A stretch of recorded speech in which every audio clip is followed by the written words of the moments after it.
All the technical stuff you have to ask her as to how it's going. You ask me, I'll say, yes, it's going great, because I think I'm great, but maybe I'm rubbish.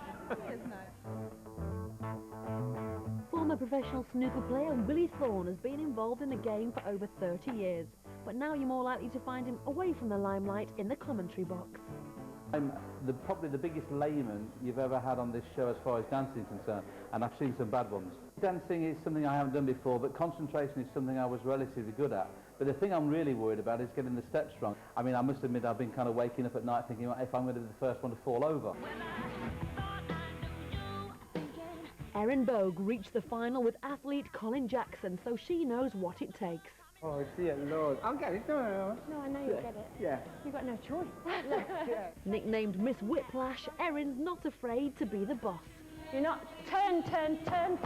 She's whipped rugby player Martin Afire, comedian Julian Clary and former goalie Peter Schmeichel into shape. But is Willie Thorne her toughest challenge yet? Hello there, how are you? You've got a mountain to climb, I'm so sorry. Oh, I've had a few of those, don't you? Have you a few mountains? Can you hear music? Oh, yes, but whether I hear the beat or not is the problem. I can hear music, I'm not deaf. This program is about taking someone who hasn't danced before and trying to make something decent out of their style. A swan out of an ugly duckling. That's it. Stand tall. There you go. On my shoulder. Okay. A bit lower. That's it. There you go. Head up. Is that it? You'll be just fine. Is it like an hour a day at first to get me kind of slowly into it? I think that maybe an hour or two a day is going to be okay. Maybe 3 or 4 hours. Won't I be dying? No, you won't die. And do we stop for lunch in between and things? Or? You need a break, we'll stop. You need to do this 150,000 times by tomorrow. Will ex-Scottish rugby star Kenny Logan's dazzling sidesteps give him the edge in the competition?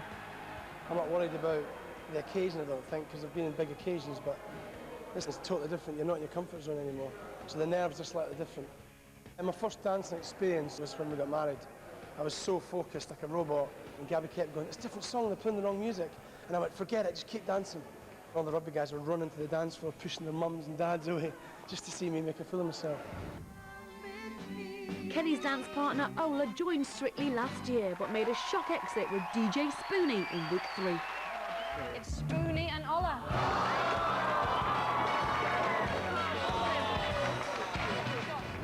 Hi Ola. Ola, nice to meet you. Nice to meet you. Done all right so far? Not only is Kenny in the competition, his wife Gabby has also taken up the challenge. It's new, it's now, it's Inside Sport. Gabby is now a TV presenter, but has an acrobatic background, including representing Wales at the Commonwealth Games. Good rhythm and quite good ear for music, because I was a rhythmic gymnast, so hopefully that will help me to express myself a bit better.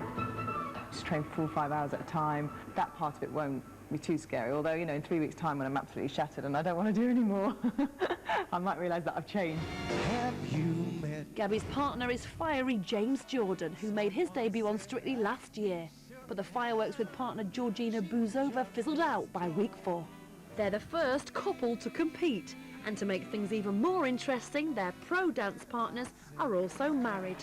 Kenny is dancing with Ola Jordan and Gabby is dancing with James Jordan. So it really is a case of wife swap. Thank goodness they're not dancing together. No, well, they're actually dancing. Because it's like teaching your wife how to drive, isn't it?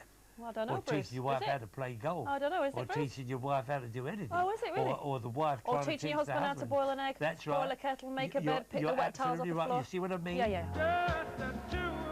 I definitely think there's going to be a lot of competition between us and Gabby and James, 2 married couples fighting against each other. Within Strictly, there is an element of jealousy which happens. Obviously, my wife is going to be spending 6 hours a day with another man.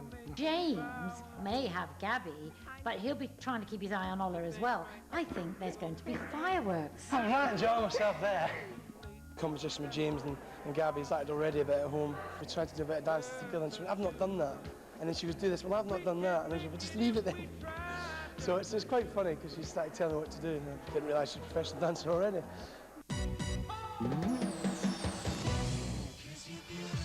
The competitors enjoy the effect the rigorous training has on their figures, because of course one of the biggest parts of Strictly Come Dancing is the costumes. I think in Series 1, it was impossible to persuade anyone to wear anything. And as the years have gone on, boys and girls have got braver and braver. And you have some characters who can't wait to get in a crazy red shirt. And then there's some of them that are a bit more frightened of it. The men have a bit of trouble with the spandex sparkles. When we started, I was very conservative, and they showed me sequin shirt. I said, I'm not wearing that. You must be joking. I was going to be very conservative, you know, nothing too flashy.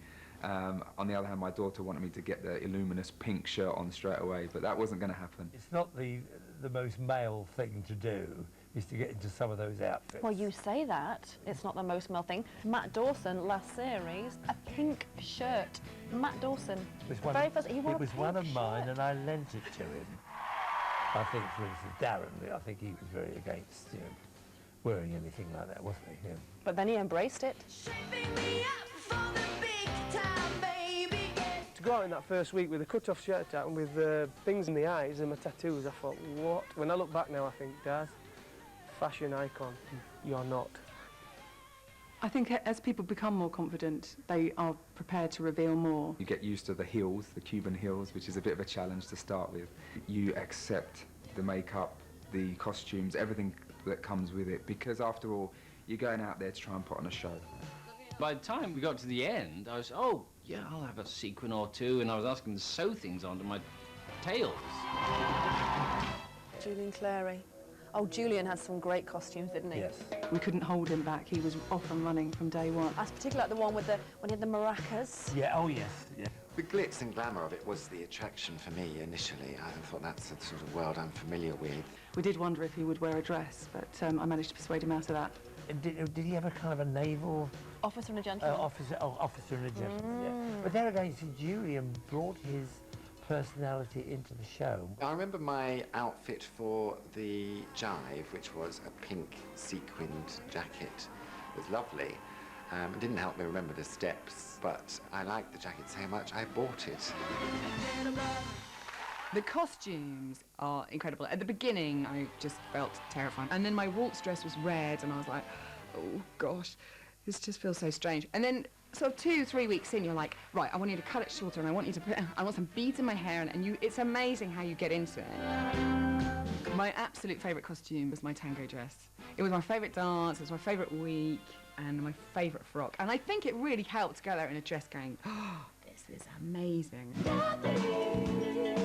The visual impact of the look is all important.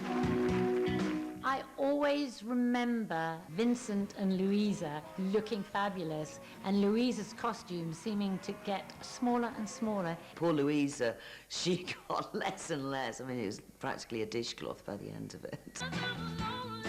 By the end of it, you don't care because you're so worried about this dance that they could be doing anything to you, and you don't really realise until you watch it back the next day and go, how did I get away with wearing that? I think mine started off fairly skimpy anyway, being an old bag in her 40s. Hey!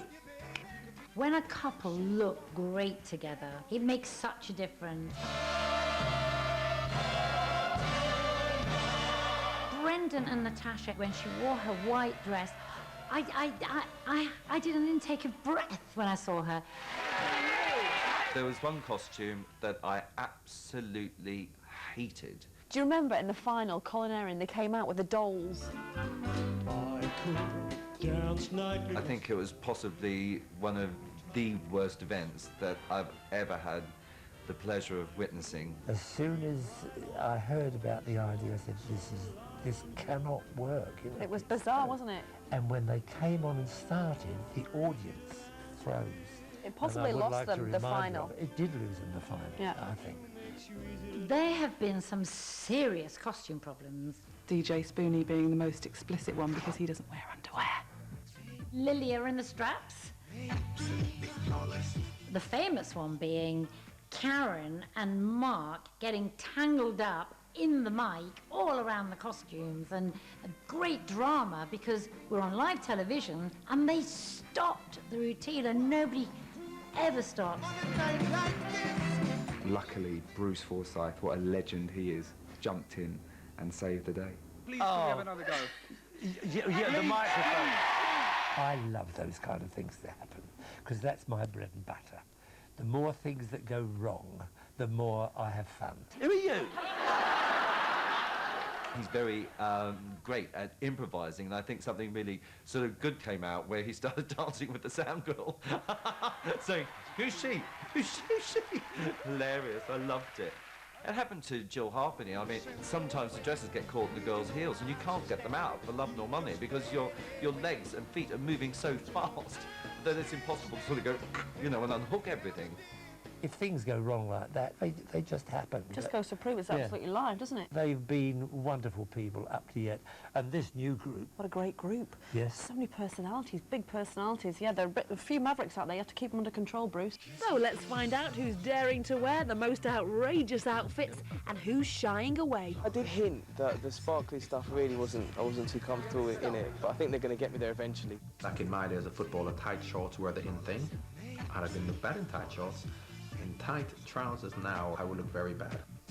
I work on Blue Peter. Outfits don't bother me. I've been dressed as a girl from every different era since the 19th century to present. Whatever they give me, I'll wear it, as long as it's not a pink tutu. Well, there's no way either they want a pink tutu, I'll do it. I just want to wear as many dresses as possible. Yeah, me too. I said to Stephanie Beecham, you've got a great figure. You're going to look great in the frocks. Can't wait to meet Stephanie, though, really. She's a tigress. Yes, yes. She'll eat you for breakfast. Oh, don't. She can help herself. This year's lineup has been brilliant. So many great legs, lots of great bodies, and hopefully a few more risque outfits for us this year. Series 5 really is shaping up to be the most glamorous yet. Our 12th celebrity is photographer and model Penny Lancaster Stewart, who's the sexy wife of rocker Rod Stewart. Penny has many strings to her bow, including the fact she's a qualified fitness instructor. Let's hope that'll put her in good stead for her Strictly training. It's always been a dream of mine to be able to learn these dances.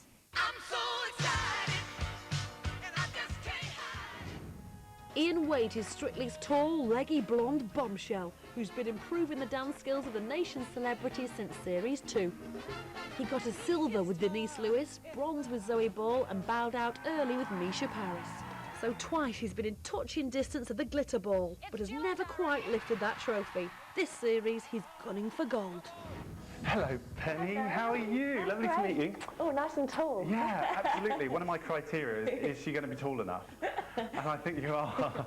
Back and side, forward and side. Fabulous. Nice. I've got another Zoe Ball. Fantastic. That's it. It's very soft. It's very low in the knees. The training so far has been quite punishing, really. I've already got bruises and blisters, and it's a lot harder than I ever thought it was going to be. Oh. All right. I do demand quality and the best, but I'm sure that's what she wants as well. So I'm looking forward to the challenge, yeah. Can you do the splits, by the way? No. No? No. Not yet. Not yet. Fighting Penny for pole position will be pop princess Alicia. So scandalous. I just wanted to do something fun, something carefree, something challenging. It scares me, and therefore I believe it's probably the right thing to do. Singer and Mobo Award winner Alicia Dixon began her career as 1/3 of pop group Mystique, who stormed the charts with hits such as Scandalous. Dancing is one of my biggest passions, and I've always wondered how far I could go with training. So it's like a crash course for me, really. It's like living out a childhood dream. Former world champion Matthew Cutler joined Strictly in Series 3 and danced with actress Siobhan Hayes, but they crashed out in the very first show. Last year he was more successful with partner Carol Smiley. Matthew just missed out on reaching the quarter-finals. He'll be hoping that his partner's as keen as him to do well this year. How are you? Nice to meet you too. When we met, it was like, I could tell straight away that she was confident and had lots of energy, and I was very happy. You're going to whip me into shape? I'm going to whip you into shape. Up, go on, then forward, cook it up. I'm very excited to do ballroom and Latin because even though I was in a band, I've never had any dance training. You know, I never went to a dance school. My mum couldn't afford to put me into dance classes, so this is my opportunity now to see how far I can go. Go down. Oh, Matthew. What you done? I like that though.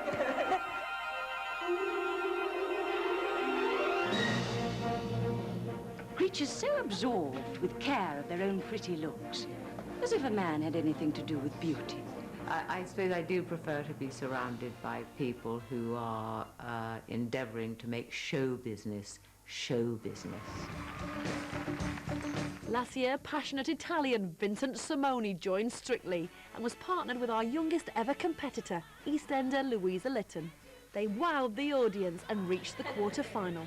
So Stephanie has a lot to live up to. So you're a bit nervous, are you?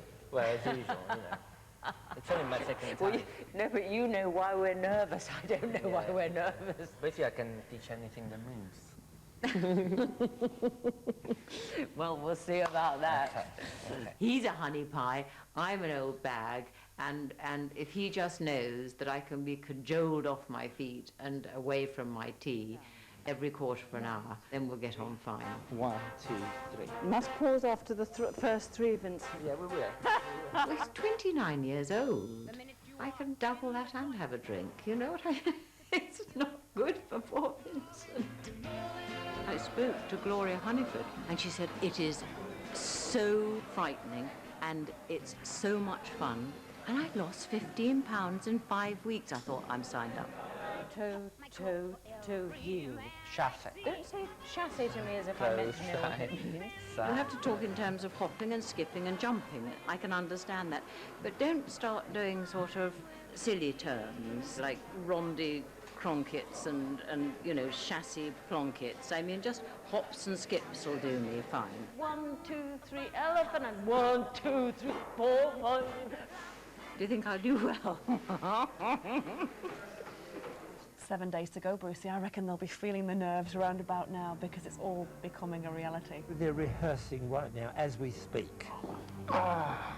You now realise you've got to step out and actually do it. It is terrifying. Many sleepless nights. At this point, all they'll be thinking, and you'd lie asleep and wake up as 1, 2, 3, dip, chassis, turn, step. The advice I would give the contestants this year is work hard, put in the hours. This is a tough competition. I think the competition amongst the girls is going to be fierce, this year in particular. That Gabby creature can put her leg over her head. If it's as good a feeling being in it as it is watching it, it's going to be amazing. Take those boys on and take them down. It's time a girl won. Strictly Come Dancing again, and I think this year is the year. I think a dark horse might be Letitia, actually. Step. Step. That's right. I think Letitia is feeling a little bit insecure about going out there and dancing the rumba, especially with some of the girls that are on this series as well. One word, petrified. The next week is going to be like the most horrific wake-up call. As each day, the clock ticks down. Do it again, seriously. Yeah, I've realised that you can't just blag your way through like a 2-minute dance routine. It's just really just starting to grind me down a bit. Help. I'm so worried for your feet. Don't worry. Oh, I forgot the kick.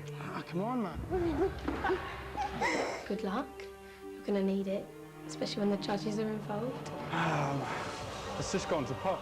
Am I going to be the one that falls over the lighting cable on the first night?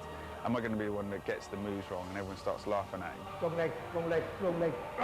The thing that I'm looking forward to mostly in this series is who's going to go first. It can be actually quite depressing when you go out, and it can take a long time to get over it. I'm not sure I'm going to cope on the first night at the moment. I'm a little bit nervous. This is unknown territory. I'm absolutely petrified, to be perfectly honest. I think there'd be an amazing atmosphere on the night, but I just have this doubt in the back of my head that it might all just fall on the floor. Why on earth did I ever agree to do this? With just 7 days to go, it seems our new celebrities are really feeling the pressure. We hope you've enjoyed our trip down memory lane, and we'll see you back here live on BBC One next week for the first round of Strictly Come Dancing 2007. Keep dancing. And that first live show starts at 6:15. We're getting all shook up next tonight as a new king is crowned. 5 tribute artists remain in the competition, but only one will reign supreme. The world's greatest Elvis is next here on BBC One Wales.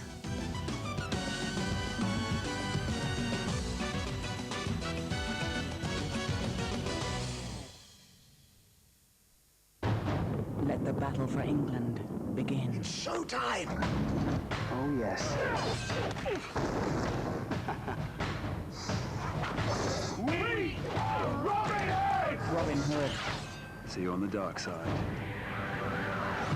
Coming soon to BBC One.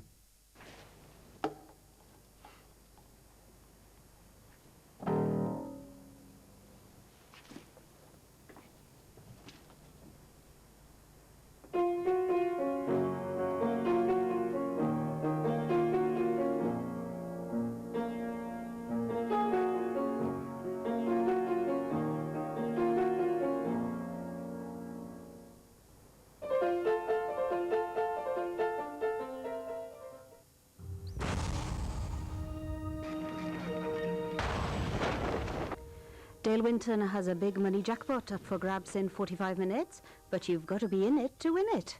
First on BBC One Wales, the story so far in the bid to be the King of Kings. Last Saturday, 30 Elvis tribute artists took to the stage in memory of their king, Elvis Presley.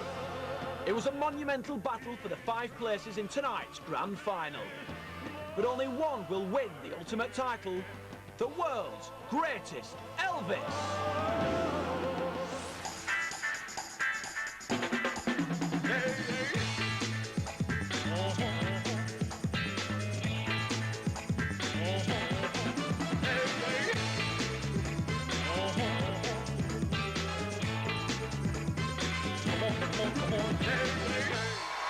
Thank you very much.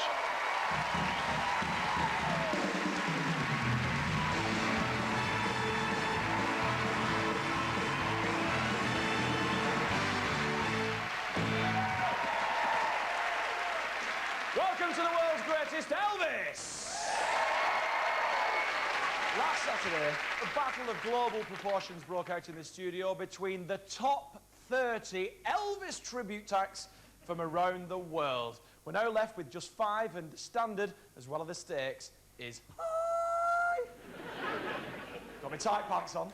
By the end of tonight's show, a new king will be crowned. Winning the world's greatest Elvis title is a massive deal for all of them. They've spent years, decades, mastering the king's every move, the swivel of the hip, and the curl of the lip, honey. Thank you very much. Here's a reminder of what happened last Saturday.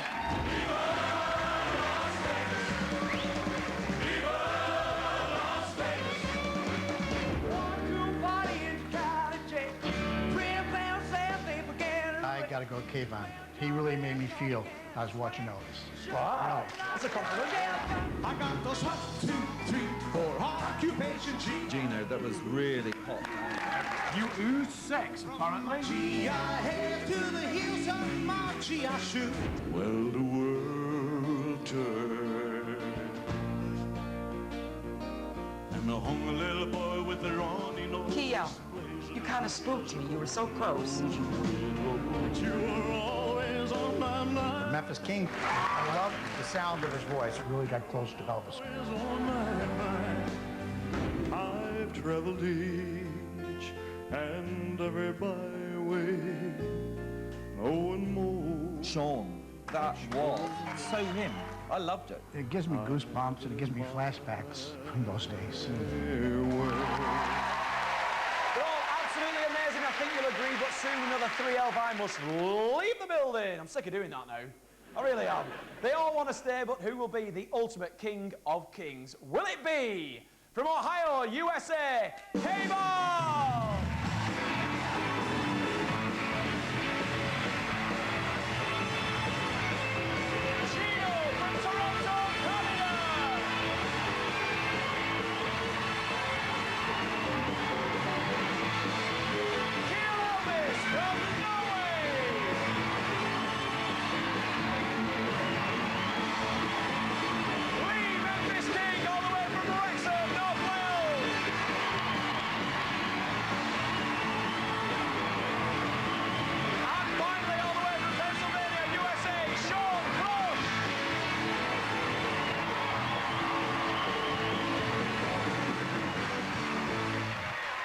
Tough fights on their hands and they're all striving for glory, but they're joining forces now to perform I think you'll agree, one of the most epic and dramatic Presley tracks of all time. Here, with American Trilogy, is our final five.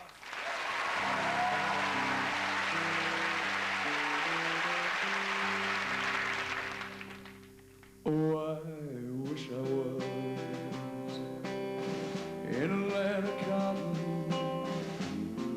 Old times are not forgotten. Look away, look away, look away, Dixieland. For Dixieland I was born early on one frosty morning. Look away, oh, look away,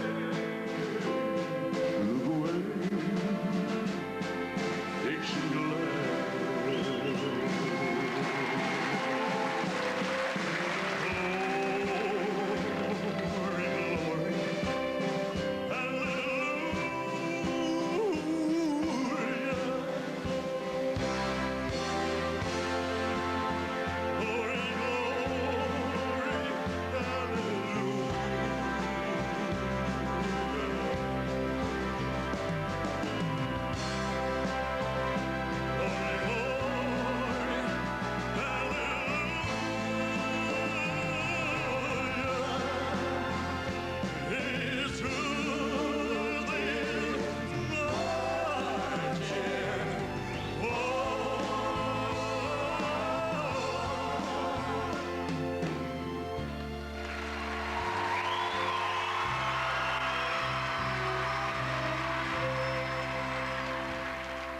So hush, little baby, don't you cry.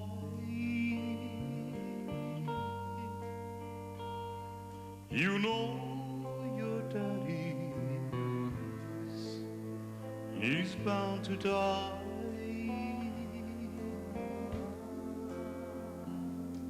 But all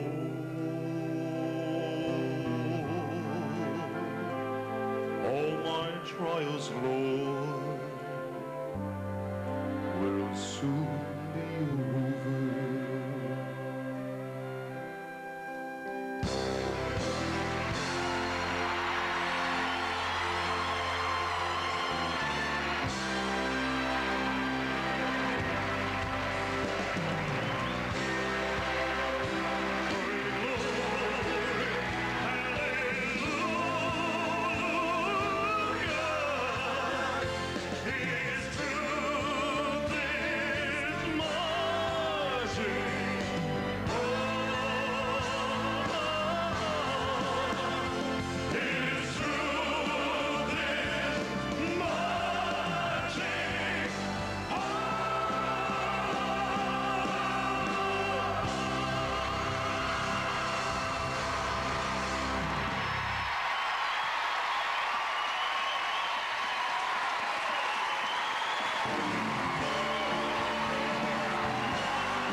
Display of music from a live band.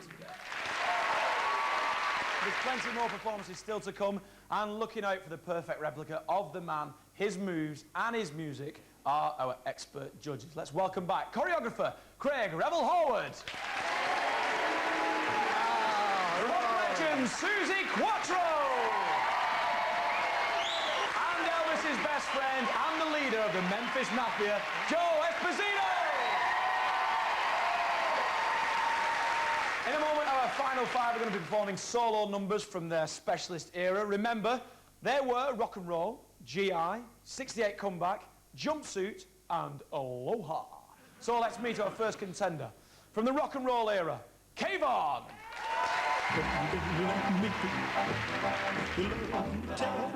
I want to give people a taste of what it may have been like to see Elvis if they would have went in 1956 or 1957.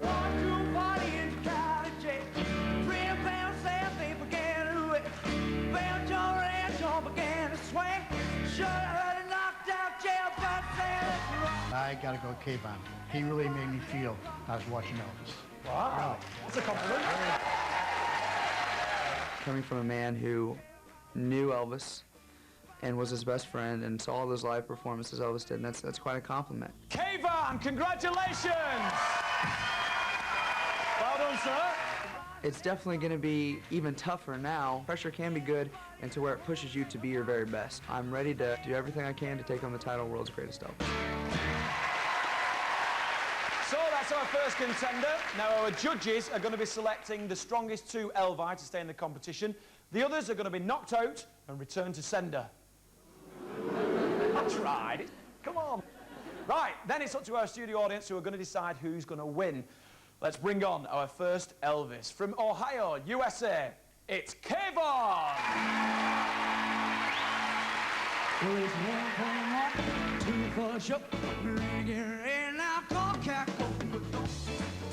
Step on my blue suede shoe. Well, you can do anything all of my blue suede shoe. You can knock me down, stay on my face, slander my name all over the place. Do anything that you want to do, but I'll lay off of my shoe and don't step on the blue suede shoe. Well, you can do anything with all of my blue suede shoe. That's right.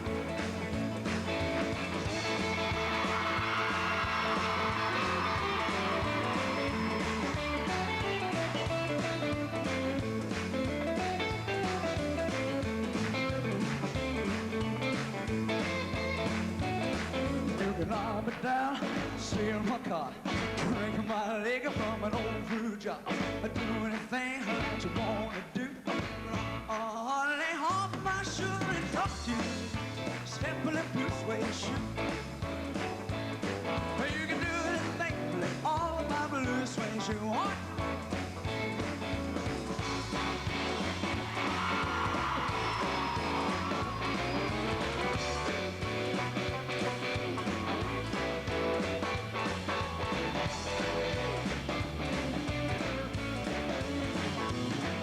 It's one for the morning, two for the show. Ready, get ready now, go, go, go, go. Step in the blue suede shoe.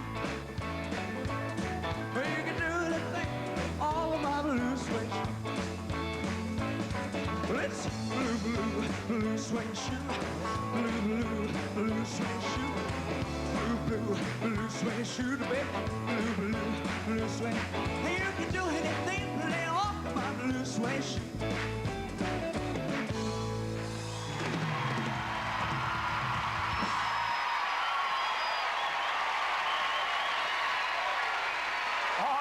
But has Kayvon done enough to go through to our head-to-head? Let's ask the judges. We'll start with you, Susie, because the era that Kayvon is doing here kind of matches his voice, because Elvis was young, his voice was quite high. Do you think he did an extremely good job there?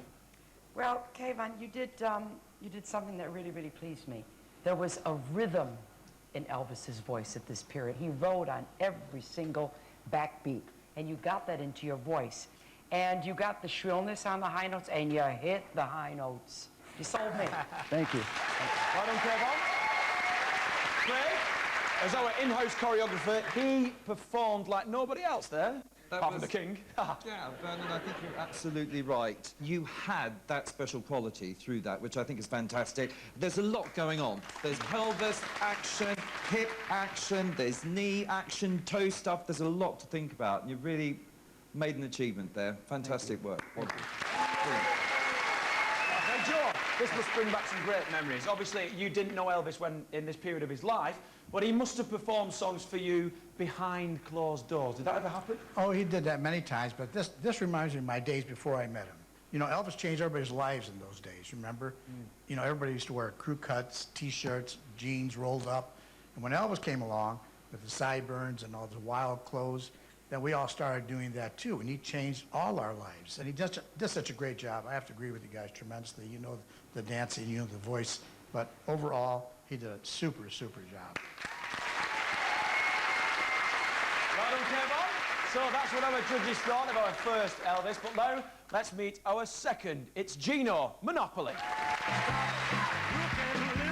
Hi, I'm Gino Monopoly. I'm 30 years old from Toronto, Canada. Yes, it is. The ladies really respond to a man in uniform, and you really don't have to do your hair that well because you put the hat on.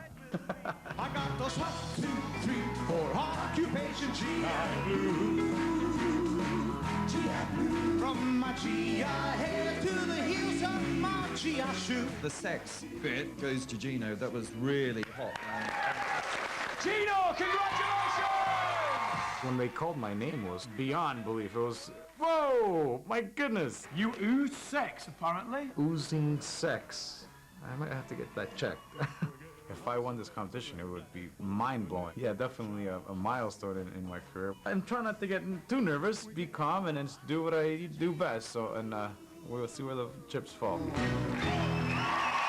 Winning means everything to him, but is he good enough? Let's find out. All the way from Toronto, Canada, it's G.I. Gino Monopoly!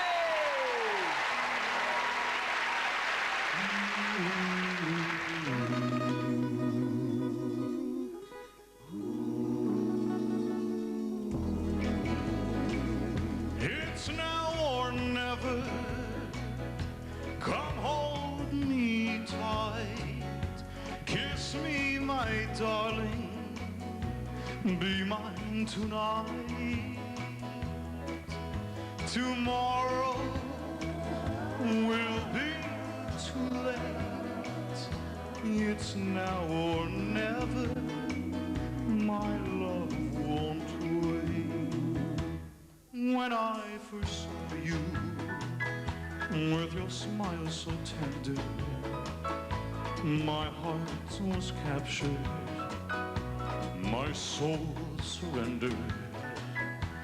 I spent a lifetime waiting for the right time. Now that you're near, the time is here, yes, at last. It's now or never. Come hold me tight. Kiss me, my darling. Be mine tonight. Oh, tomorrow will be too late. It's now or never. My love won't wait. It's now or never. My love won't wait. It's now or never. My love won't wait.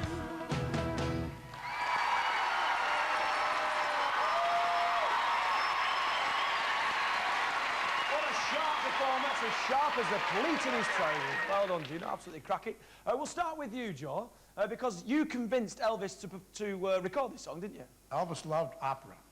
It's hard to believe, like, a guy, young kid from Mississippi, he loved opera, and that's why he recorded it. But it's a great song, a powerful song, build up to a big ending. Luckily, he did record it because this is the biggest selling single he ever had in his life. How did Gino play it off? Gino did a great job. You did a real good job. I felt good about it, but you know, you didn't have Elvis's ending, and nobody could have Elvis's ending. Thank you. Okay. Susie, a very difficult song to sing, like Joe said, a tough ending on this song. Yeah, that's actually one of the notes I made. I was waiting for you to really explode on that ending, and I saw you actually kind of pulled back from it. Were you a little bit nervous of that note? I was thinking of your last comments, and I couldn't concentrate well about the oozing the sex thing. And, Well, it's now or never. It's an opera song, basically. Not many moves you can do, really, are there? Well, no, I mean, opera is epic and dramatic, and of course, that's exactly what he did with the movement. You know, it was heavy, every gesture meant something, you know, and for me tonight, you had a small part of that, but not all of it. It was just a little bit too light for me tonight, movement-wise. Okay. But you're still sexy. Cheers. Thank you very much. Now, shortly, our judges are going to be deciding who's going to make it to the final two, and our next Elvis definitely wants to be one of them. Here's Kiel Elvis. I have been doing this for over 20 years. So Elvis is a part of my life. Take a look at you and me. We took fancy. But do we simply turn our heads and look the other way? I think you're living the dream there. You were so close in the look that you kind of spooked me a little bit. Kiel Elvis, congratulations! It feels like a tiger in a cage. When they set you free, I just stretch up my hand. Just was so happy as a man can be. I know that I have a chance to win, and I will do my best, and I will do it with a humbleness in my heart, and do it just as good as it's possible for me to do. I promise you that. Now, ever since Elvis died 30 years ago, he's been spotted shelf stacking in supermarkets, at the bus stop in Birmingham, and I swear I've stood next to him in my local chippy. Honest, honest. Now, one thing's for sure, his spirit is definitely here with us tonight. Let's meet our next contender. From Norway, it's Kiel Elvis!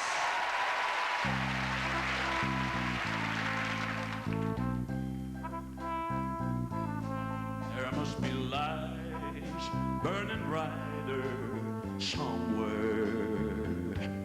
Got to be birds flying higher in the sky, more blue. If I can dream of a warmer sun where hope keeps shining on everyone, tell me why. Oh, I want that sun up here.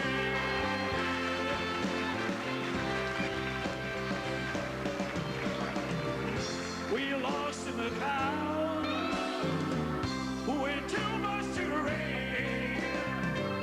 We trapped in a world that's troubled with pain.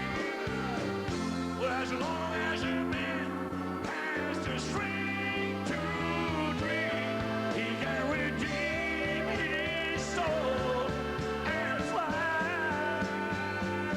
He can fly. Deep in my heart, there's a trembling question. Still, I'm sure that the answer's gonna come somehow. Out there in the dark, there's a backlit candle. Oh yeah. While I can think, while I can talk, while I can stand, while I can walk, while I can dream. Please let my dream come true. Oh, right now. Let it come true right now. Oh,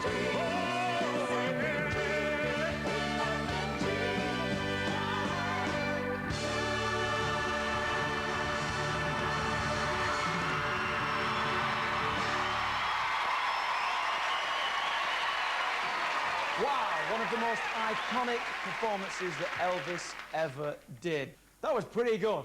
Pretty darn good, if you ask me.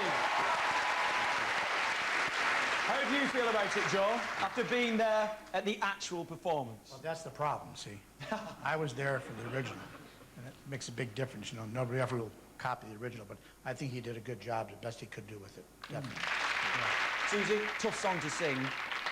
Very, very tough song to sing. I will say that my instinct is that the song was probably a little bit big for you, so you didn't have quite the vocal power to carry this off, but you pulled it through with the acting. You sure did. Sure did.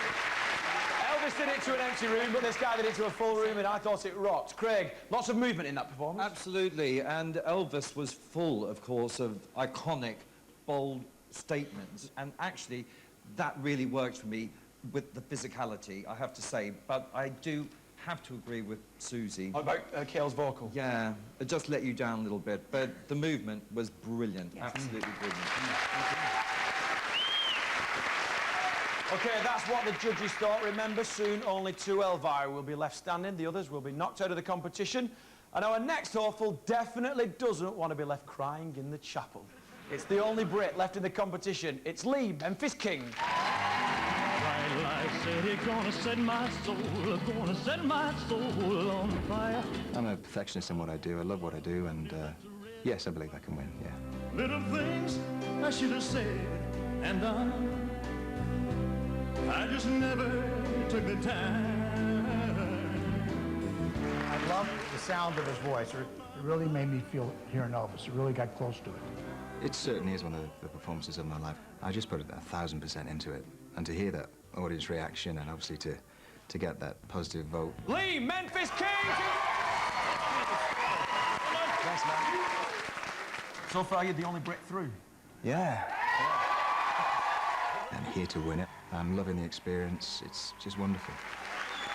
They're coming thick and fast. Let's bring on our next potential world's greatest from Wrexham and doing it for the UK. It's Lee, Memphis King!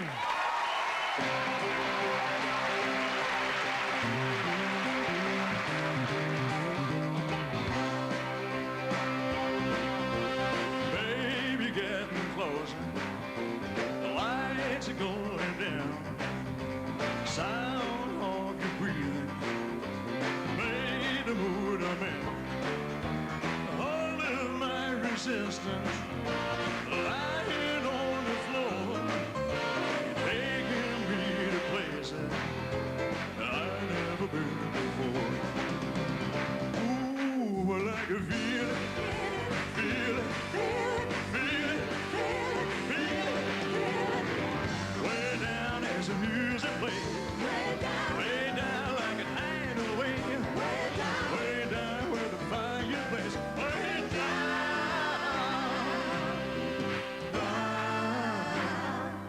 way on down. Way on. Ooh, my head is smelling. Got me in the spell. 100 magic fingers swirling carousel. Medicine within me, the doctor could prescribe. Love me to insomnia, well, I just let it ride. Ooh, well, I can feel it, feel it, feel it, feel it, feel it. Way down as the music plays. Way down like a tidal wave. Way down where the fireplace. Way down,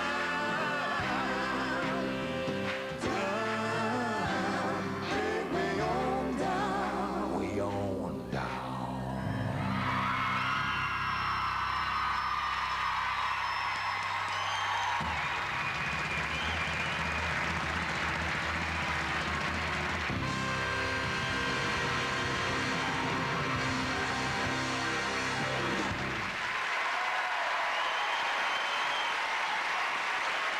There you go, Lee, Memphis King, the Dragon Pause. I learned that on my search for the world's greatest Elvis. Nice action there, Lee. Well done, mate. Now, Joe, this was a #1 for Elvis in 1977, we're down. The twilight years of Elvis's career. I thought Lee did it justice, am I right? Yes, he did very good. He did a great job. That song. Elvis sang that song for years before he recorded it. He used to play it at home all the time. He loved bass singers. Yeah. So that's why he sang that song.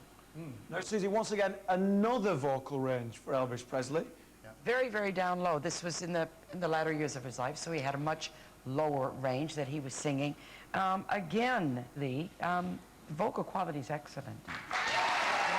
You are comfortable singing Elvis's songs. Yes. You don't have to try that hard. It's good. Thank you. I enjoyed you very much. Thank you very much. Great. The physical movements of this, all about the Dragon Pause, when Elvis was a big karate fan. Absolutely. So of watch course yourself, he was. because I've learnt it. Oh dear, careful, Glenn, careful. Yeah, he was older, obviously. The movement was heavier. And what I loved about your performance was the fact that you had an open, wide second, which is with your legs apart, if you don't know what I mean by that. Right. And good old, big old hamstring stretch there for you as well that you, that you got away with. I think I heard it swing a couple of times. And I loved the end, but you know what? I thought that you could have been a little bit braver, a little bit more courageous. In what way? At the end, by just being bolder with it and really controlling it and annihilating the audience with the movement. That's what he used to do. He pulled people in and then exploded in the space completely. There you go. All right, well, thank you very much. Now, shortly our judges are going to be deciding who's going to make it through to the final two and our head-to-head. But now, let's meet our fifth and final Elvis of the night. It's Sean Clush. Hi, My name is Sean Clush from Pennsylvania, United States. To win the title of this competition would really be incredible. It's like a heavyweight championship belt. I've lived a life that's full. I've traveled each and every byway. It gives me goosebumps and it gives me flashbacks on those days.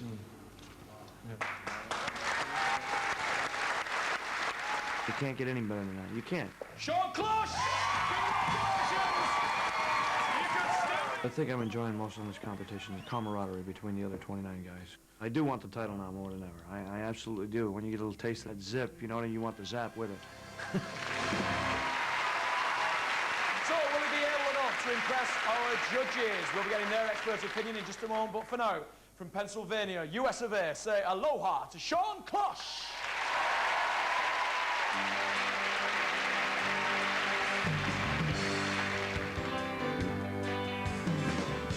We're caught in a trap.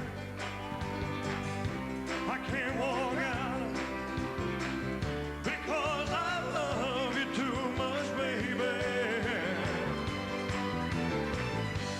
Why can't you see what you're doing to me when you don't believe a word I say? We can't go on together with suspicious minds. And we can't build our dreams on suspicious minds. All that I love survived, oh no. I'll dry the sweat from my eyes. Last all I good thing die, oh no. 'Cause you know I'll never lie to you. No, not much. Yeah, yeah. We're caught in a trap. I can't walk out because I love you too much, baby, baby, baby. Well, why can't you see what you're doing to me when you don't believe a word I'm saying? Oh, don't you know? Caught in a trap. I can't walk out because I love you too much. Caught in a trap.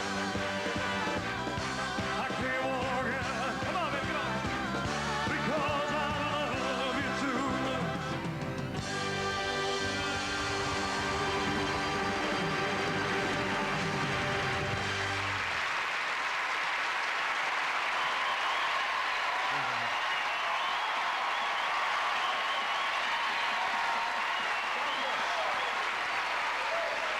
Megan, I think it's safe to say that this is the most popular, most commonly known Elvis song. Joe, did Elvis enjoy performing Suspicious Minds, even though it was the most popular? Because some performers, if they do a song over and over again, it gets a little bit monotonous, but... No, he loved singing that song.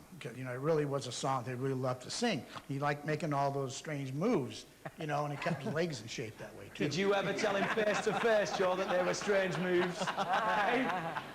No, but he pulled a few muscles a few times. I'm not surprised. Oh, yeah. And I think Sean did just perfect singing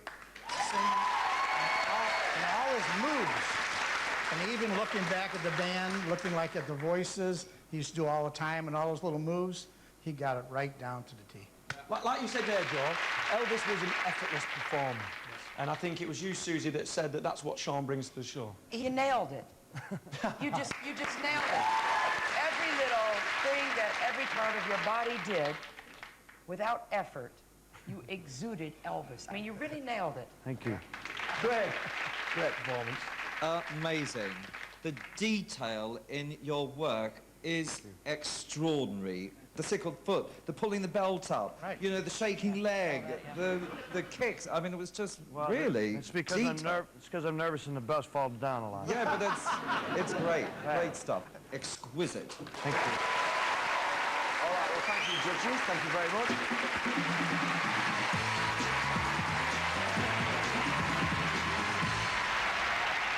Elvi have given it all they've got, and now the judges must decide which two will go through to our head-to-head.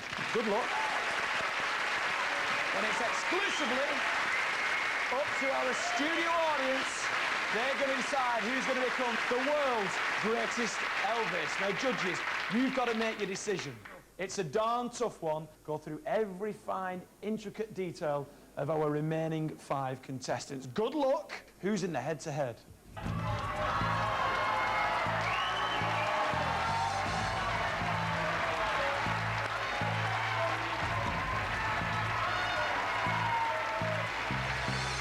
Very much, Craig.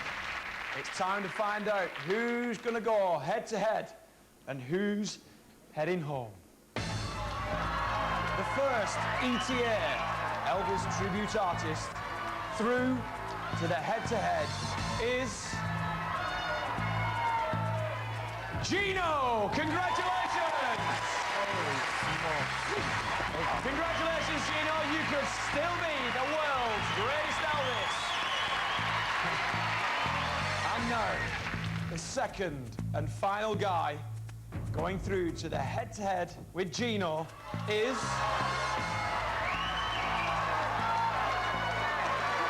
Sean. Congratulations!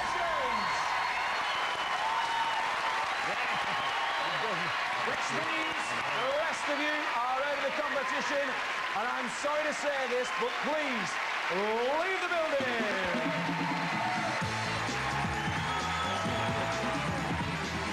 Congratulations, Gino. Well done. Congratulations, Sean. Excellent stuff. Now then, you're one step closer to victory. Gino, Sean, you've now got to perform one of the most moving and best-loved Presley songs of all time to convince our audience that you are indeed the world's greatest Elvis. This is their make or break performance, and our studio audience, they're going to be watching their every move and listening to their every note. Gino, you're going to be singing first, and then obviously, Sean, you're going to pick up the baton. Wish you all the very best of luck. Please take your positions. Performing Are You Lonesome Tonight to win the competition, it's Gino and Sean.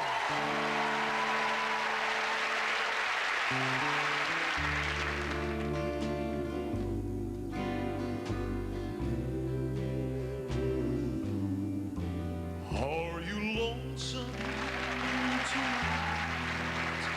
Do you miss me tonight? Are you sorry we drifted apart?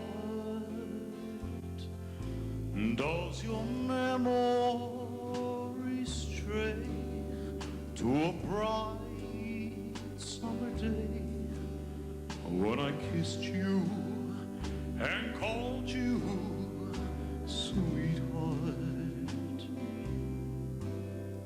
Do the chairs in your parlor seem empty and bare? Do you gaze at your doorstep and picture me there? Is your heart filled with pain? Shall I come back again? Tell me, dear, are you lonesome tonight? I wonder if you're lonesome tonight. You know, someone said it was a stage, and for each must play a part. Fate had me playing in love with you as my sweetheart. Act 1 is when we met. I loved you at first glance. You read your lines so cleverly and never missed a cue. Then came Act 2. Using the change, you acted strange. And why? I just don't know. But I'd rather go on and hearing your lives than to go on living without you. the stage is bare, and I'm standing there with emptiness all around. And if you won't come back to me, then they can bring the curtain down. Is your heart filled with pain? Shall I come back again? Tell me, dear, are you lonesome tonight?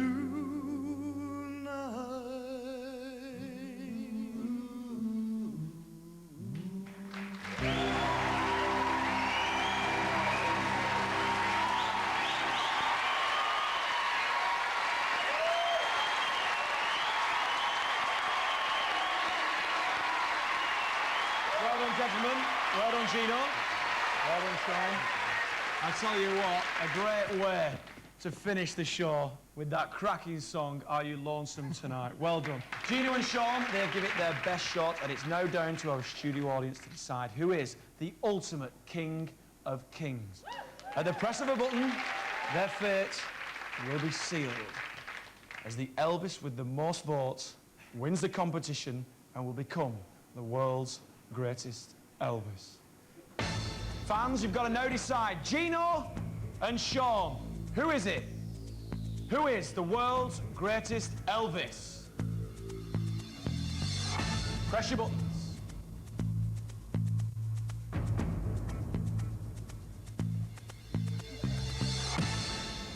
The winner and the world's greatest Elvis is...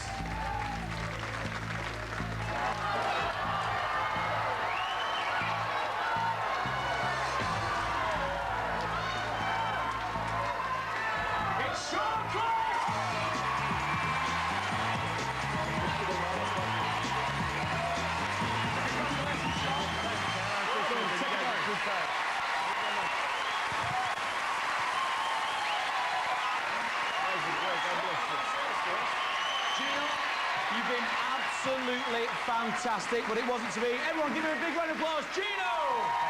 Thank you so very much. Thank you. Go crazy. Well done, Gino. What a gentleman. Thank you very much, Sean. Sean, you are the king of the world. What does this title mean to you? Unbelievable. Unbelievable. I can't even imagine the feeling. The energy is just way up there. It's way Well, up congratulations, Sean. You really do deserve it. Sean, you're going to perform for us now one final time. Wow, off you go. Go and get ready. Go on, Sean.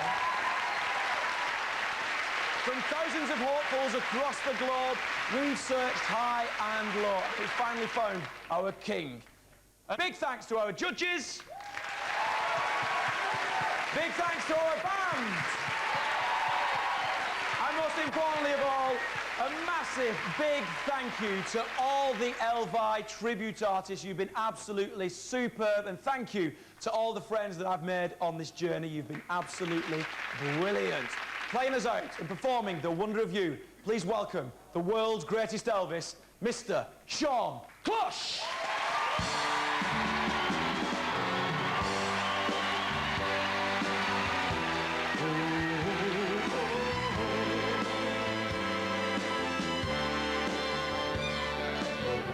When no one else can understand me, when everything I do is wrong, you give me hope and consolation. You give me strength to carry on, and you're always there to lend a hand in everything I do. That's the wonder of you.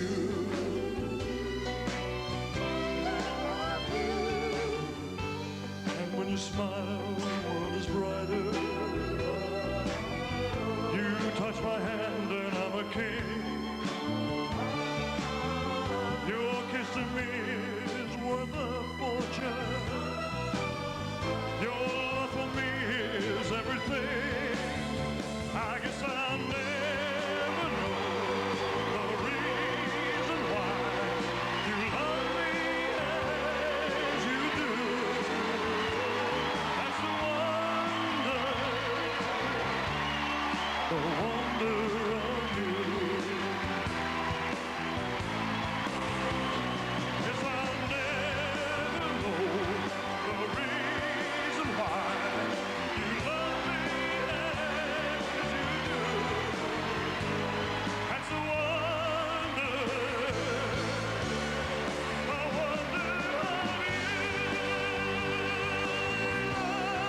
Next tonight on BBC One. Best start of the season for 30 years. They defeated Newcastle in the early kick-off. Sunderland lost at home to Birmingham, and Yossi Benayoun scored Liverpool's winner at Wigan. Rangers failed to hold on to top spot in the Scottish Premier League following their 1-1 draw against Motherwell at Fir Park. An entertaining match saw Motherwell take the lead in the first half through Chris Porter. But Rangers fought back and equalised in the second half, Chris Boyd converting from the penalty spot. Elsewhere, Gretna lost at Aberdeen. Celtic claimed top spot in the Premier League with a convincing 3-0 win against Dundee United. Clayton Donaldson scored a hat-trick in Hibernian's 4-1 win against Kilmarnock, and Inverness Caledonian Thistle also won at home, beating Falkirk by 4-2. Lewis Hamilton will start tomorrow's Japanese Grand Prix in pole position. The McLaren driver edged out teammate Fernando Alonso in the last lap to claim pole by just 0.07 of a second. It's Hamilton's 5th pole position of the season. He leads the World Championship by just 2 points. That is the sport for now. Louise. Thank you, Francis. The main news tonight, the Conservative leader says he's ready for an election and a fight back against Labour. And you can watch David Cameron live on BBC One on the Andrew Marr Show from 8:30 tomorrow morning. But from us here in the newsroom, it's good night.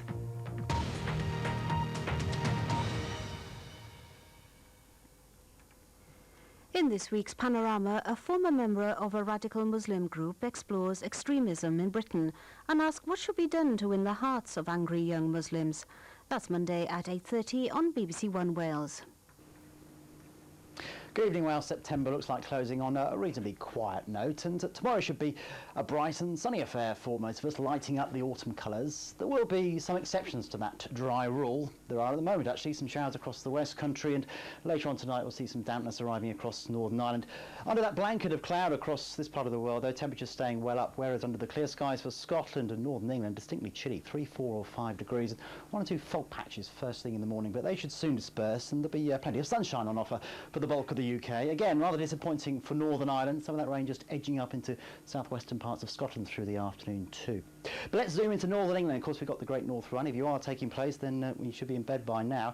Looks like staying dry, fairly light winds, perhaps feeling a little bit warm for running by mid-afternoon. But 14 degrees the high here, 16 degrees further south in Liverpool. Lovely afternoon, I think, for the Midlands, East Anglia, broken cloud.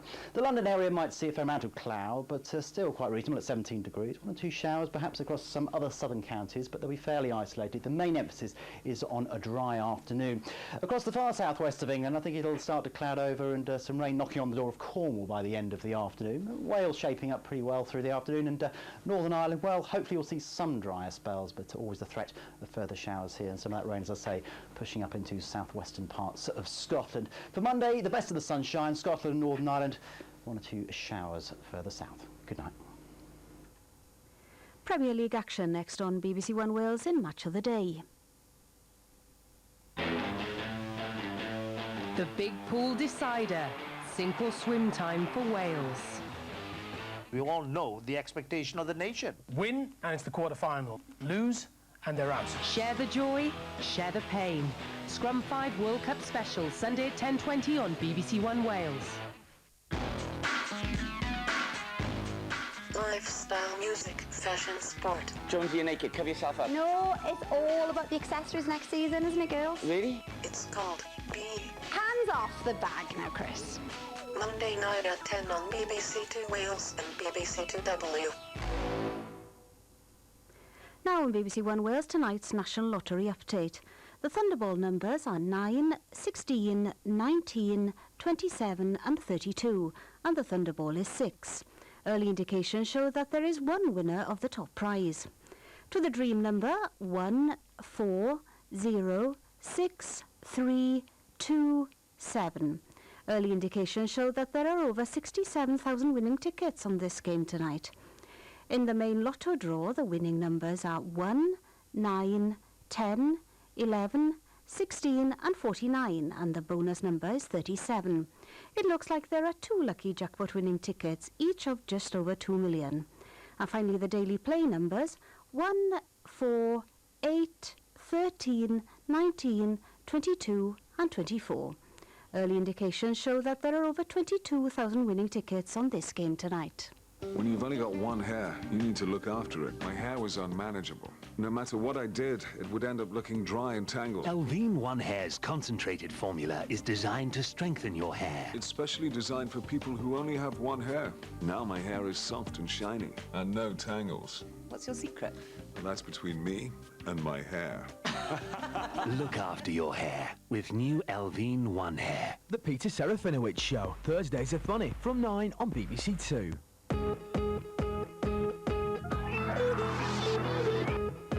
Later, Wesley Snipes and Ving Rhames slug it out in prison to find out who's the undisputed boxing champ. That's the film on BBC One Wales, right after, a little later than planned, Premier League clashes in Match of the Day.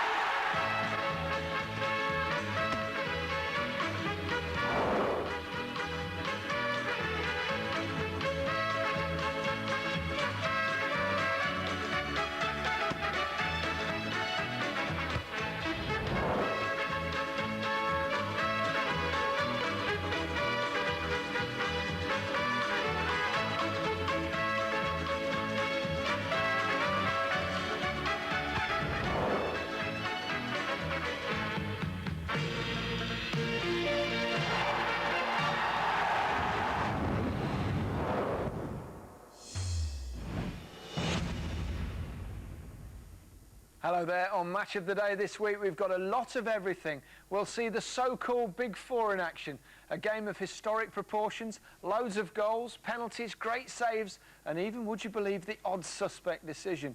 Bags of talking points then for our pundits, Alan Hansen and Mark Lawrenson.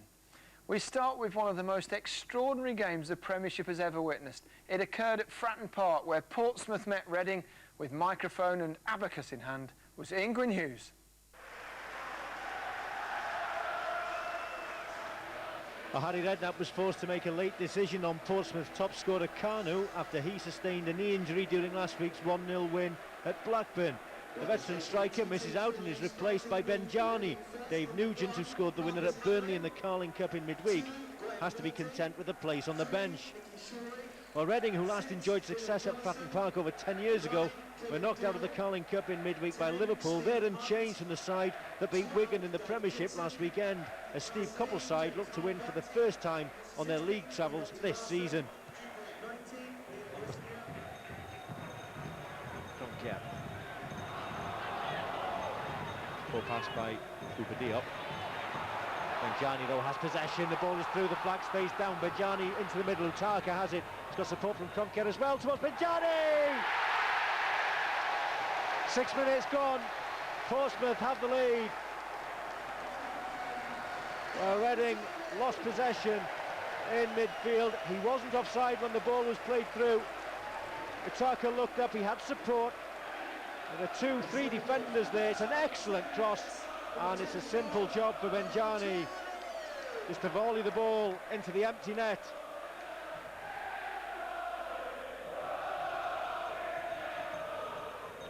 Won well by Ingemars and Booper Diop. Benjani. Portsmouth have so many players who look comfortable on the ball. Benjani's one of them. Benjani still going. This, oh, what a goal! A superb individual effort by Benjani. Well, they look so confident in possession. There seemed nothing on here. And superb footwork to take the ball away from the defender who was in front of him, who was Ingemars. Wrong-footed, 2-3 Reading players there in one movement and drilled the ball home and low, and it gives Portsmouth the perfect cushion of a 2-0 lead. Steve Coppell must feel just before half-time that the winless streak away from home this season is about to continue. Difficult ball for Muntari to deal with. Here's Kitson, still looking for a way forward. Knocked off the ball too easily. No free kick. Mark Hulsey up with play. Here's Booper Diop, looking to break again. Forward to Glenn Johnson. Very nearly put him through. Lovely skill by Booper Diop. Who's Utaka? Utaka to the far side, looking for Benjani, and selfishly across goal. What a save by Hanneman.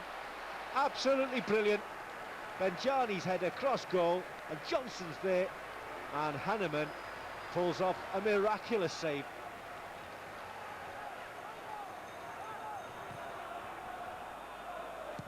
goal now could completely transform things as far as Reading are concerned.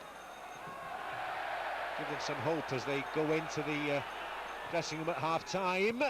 It might fall here, and it has. It's off the bar, is it? Kitson's there, and Hunt eventually pulls one back. Frustration for David James, but Stephen Hunt's second league goal of the season gives Reading hope. It came off Rosinia when the shot hit the bar. Kitson was on hand, he couldn't scramble it home, but Stephen Hunt did, and somehow Reading are back in the game at 2-1, just on the stroke at half-time.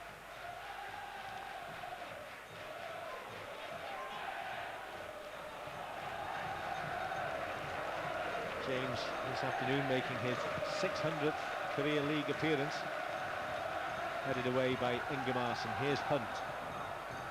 Forward to Kitson, he's not offside. Campbell, and David James has come out an awful long way. He's committed. Kitson! It's 2-2! What on earth was David James doing there? Why, oh why did he come for the ball? He knows he should have stayed on his line. He committed himself, and Dave Kitson has put Reading back on level terms. Well, David James, of course, is prone to these errors, and he certainly committed one there.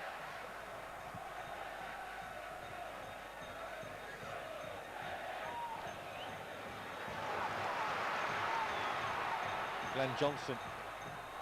Portsmouth have it all to do again. The flag is up. Guy Beale, the assistant referee on the far side. Immediately as the ball was played in, Bouba Diop flung himself at it. Flag had gone up and it's disallowed.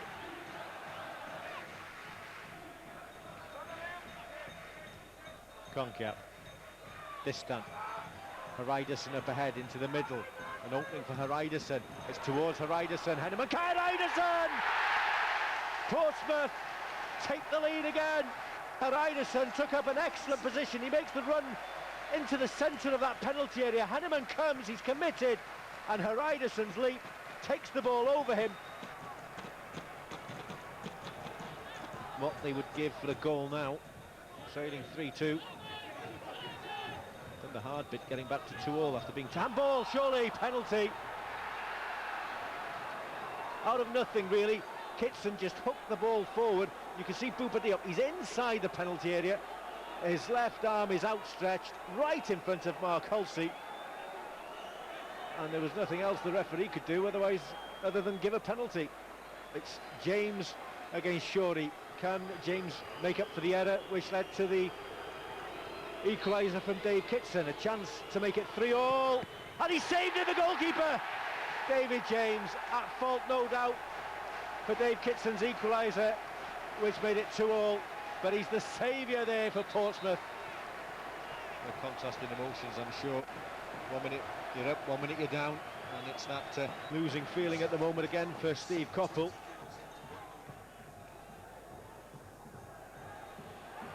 Well won there. Through to Benjani, this is a chance for a hat-trick, he's going to score it, 4-2! And the pace of Benjani took him away from the Reading defenders, away from Marcus Henneman. And Benjani celebrates Portsmouth's fourth, his third, his hat-trick. Cool finish, Henneman committed. And I'm sure Portsmouth will not be in the mood now to give away another 2-goal lead.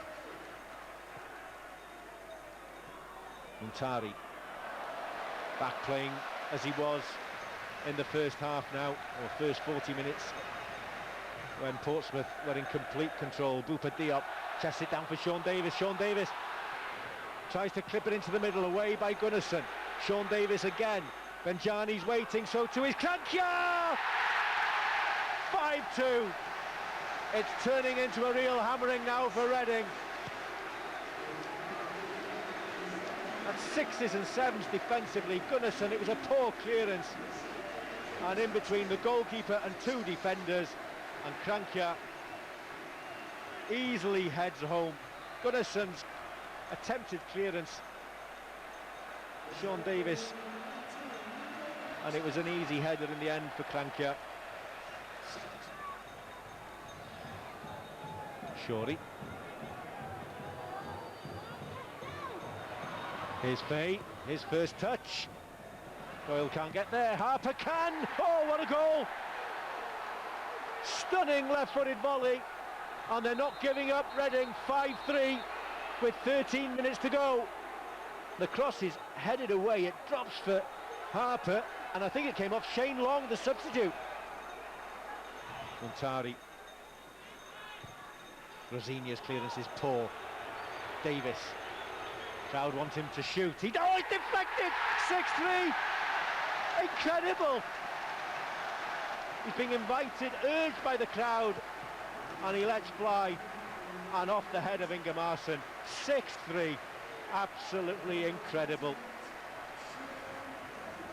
Well, you wouldn't think that we were witnessing a 9-goal thriller, would you? Looking at the expression there of Harry Redknapp and Tony Adams. Krankia against Rosinia. Krankia still going away from 2 challenges, slips. Montari wanted the ball, wants to get on the score sheet maybe. Krankia still going all the way. Looking for a penalty surely, and it's been given. And Reading's afternoon, it just goes from bad to worse. Krankia, well, he had possession, he went through the challenge, 2 or 3 challenges, and he was caught by James Harper. And we could have double figures here this afternoon in terms of goals. Absolutely amazing. Montari, no mistake. That was a terrific penalty. Reading, quite simply, have been taken apart. I think we could say they're enjoying themselves.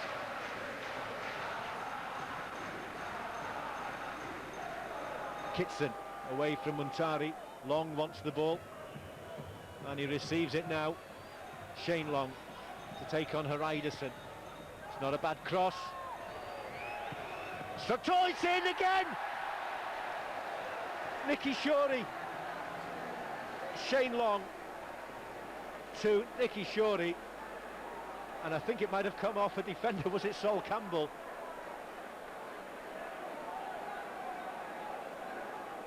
It was unbelievable. I don't even know what to say. I'm sitting in the changing room here, I'm just shocked. I mean, for us to score 4 goals here, I mean, it's a difficult place to come, and then realize you still lost by 3. It's amazing. A hat-trick for Benjani, and ironically might not have been playing had Kanu been fit. Well, I think so. Kanu has been exceptional this season, and he was a loss up until Benji showed us what he can do, not only in his work rate, but also in finishing off the good work. You scored a hat-trick. Out of the 3 goals, which one did you enjoy the most? I think the last one, the third one, it was just easy. I enjoy scoring easy goals. Impartial observer come here today and must have thought, well, what a fabulous game football is, and you know, full of entertainment, goalmouth action, thrills galore. You know, managers, coaches, people whose livelihood depends on results, then you have a different interpretation. Would you believe that's the high-scoring league game in match of the day history, we believe. It really was quite something, wasn't it? I've honestly never seen a game like it in my life, and there's no great sort of looking at it and doing any sort of analysis, because it's absolutely totally impossible. It was madness, and in amongst the madness is one of the best saves you will ever see from Hanneman. It's absolutely brilliant, this save, but it wasn't what was going to follow. Because look at this, I mean, it's purely reaction save. That must be the best save of his life, and after that it all went downhill, and went downhill extremely quickly. But it was just all about the madness of the decisions. David James decides to come here. Why on earth he does, I don't know. And this is, I mean, it's a brilliant finish from Kitson. But it was just that one of those days where, again, then James makes a great save from a penalty. And you're looking at it and you think, is this really happening? And then you have this, look at this. And in the end, we just ended up laughing. Because every time there was an attack, there was a goal. Usually by deflection. Well, exactly. And I mean, the way Reading were, I mean, watch Hanneman come here. It's a Superman impression and everything. And that was Benjani's hat-trick. And I mean, it was just incredible. I'd love to know what Steve Coppell said to his team at the end of the day, and also maybe what he says on Monday, or he just goes, look, one of those staff things. I'm just glad we never let Hansen loose on that, because otherwise we'd be still going for the next match of the day. 3 months later, Steve Coppell came on when they come back to 2-2. he came out into the touchline and said, keep it tight for the next 20 minutes. He should have been saying, keep it tight for the next 20 seconds. It's that sort of game, but terrific entertainment nevertheless. Let's turn our attention now to the Barclays Premier League leaders. Oh, what an absolute screamer! Arsenal have been in unstoppable form so far. Adebayor, what a goal! But their opponents, West Ham, did the double over them last season. A stormy encounter in the East End was followed by a smash and grab raid and a fine goalkeeping display at the Emirates. 6 months on, Simon Brotherton was at Upton Park. Unbeaten Arsenal are without Eduardo, but both Alexander Klebb and Robin van Persie return, while Scott Parker makes his Premier League debut for West Ham, having recovered from injury. Freddie Ljungberg faces his former club, and Omri Camara gets his first start up front. Craig Bellamy's hamstring still keeps him out.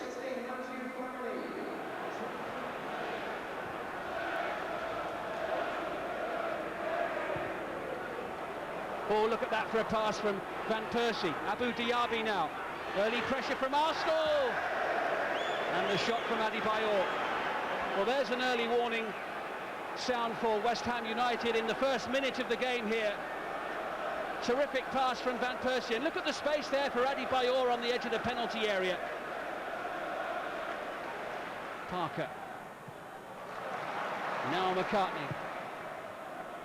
Done well to find Ashton. Oh, this is a great chance, and it fell to Ljungberg against his former teammates. Well, that was sharp play from West Ham. Just the sort of play that Ljungberg will have been used to when he was with Arsenal for all those years. And Kerbishley will be encouraged by the start that his team have made here. Now it's Adebayor, very much on his own here at the moment, waits for support in the centre.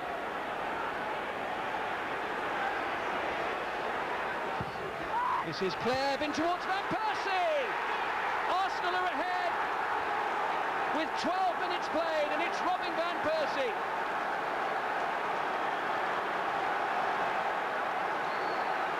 And having scored so many himself in the past couple of weeks, Adebayor helps to turn creator with Alexander Klebb. Van Persie got there in front of the defender.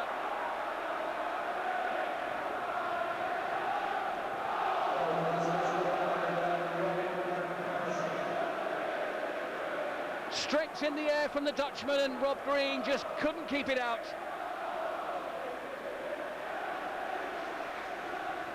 Arsenal failed to score against West Ham home and away last season. It's taken them 12 minutes this time round.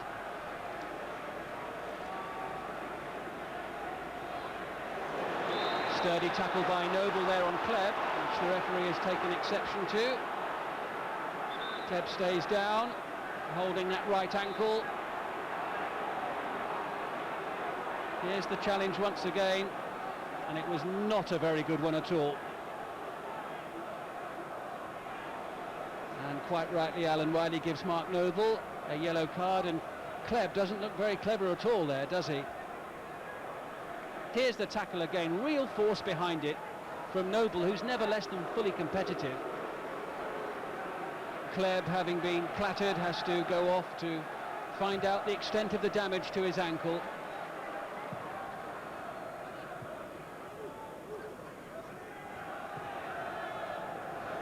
Flamini, oh, look at the space he's been afforded there by West Ham United. Flamini forcing the save.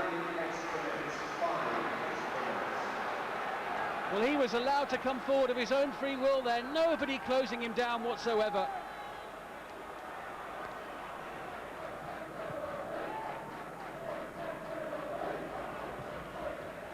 Eboué now, looking threatening. Van Persie! Oh! West Ham saved by the post! Van Persie shakes his head, and well he might. This was an absolutely cracking shot. So firmly hit away from Gabidon.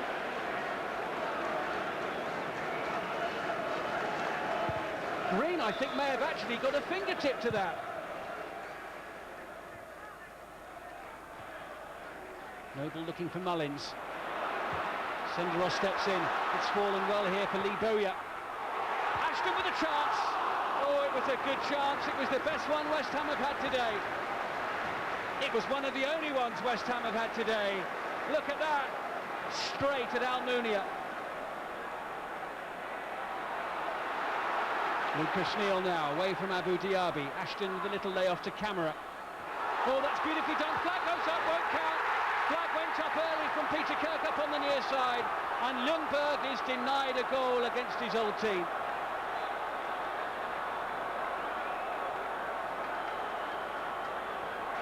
As it is played forward, Ljungberg, I think, is just onside. Peter Kirkup, of course, involved in a controversial decision just a couple of weeks ago in Jose Mourinho's last league match in charge of Chelsea, when it was he who disallowed Solomon Kalou's goal for offside. A little bit of spice added to the game from that decision, but here comes Adebayor. Oh, good save by Green. Really good save, and a very important one as well in terms of the context of the game. At 1-0 with 18 minutes played in the second half, West Ham could ill have afforded to concede there. Ooh, just got away from Noble. Camera retrieving possession well. Ashton! Not a million miles away from an equaliser.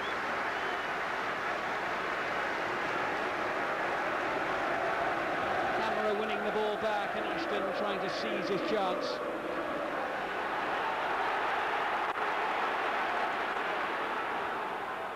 Diaby, always allowed to run. Oh, and he nearly unleashed an absolute blockbuster of a shot there into the net.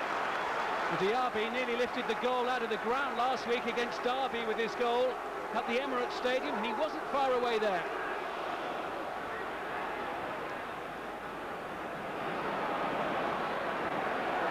Diaby and Fabregas combined to dispossess Lucas Neal. It was good play by Clichy there to just thread that ball through. Adebayor just in, didn't quite go out. Looks promising here for Arsenal. It's Clichy! Oh, and a save again by Green.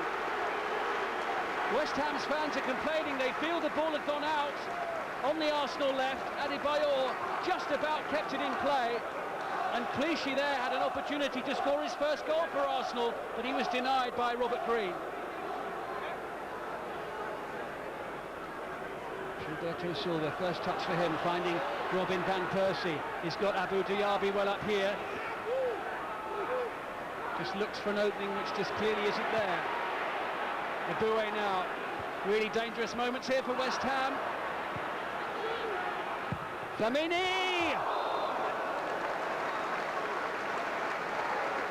Arsenal so close to a second goal. Heavy pressure in and around the West Ham United penalty area. Flamini lets fly, and it just takes a little deflection there.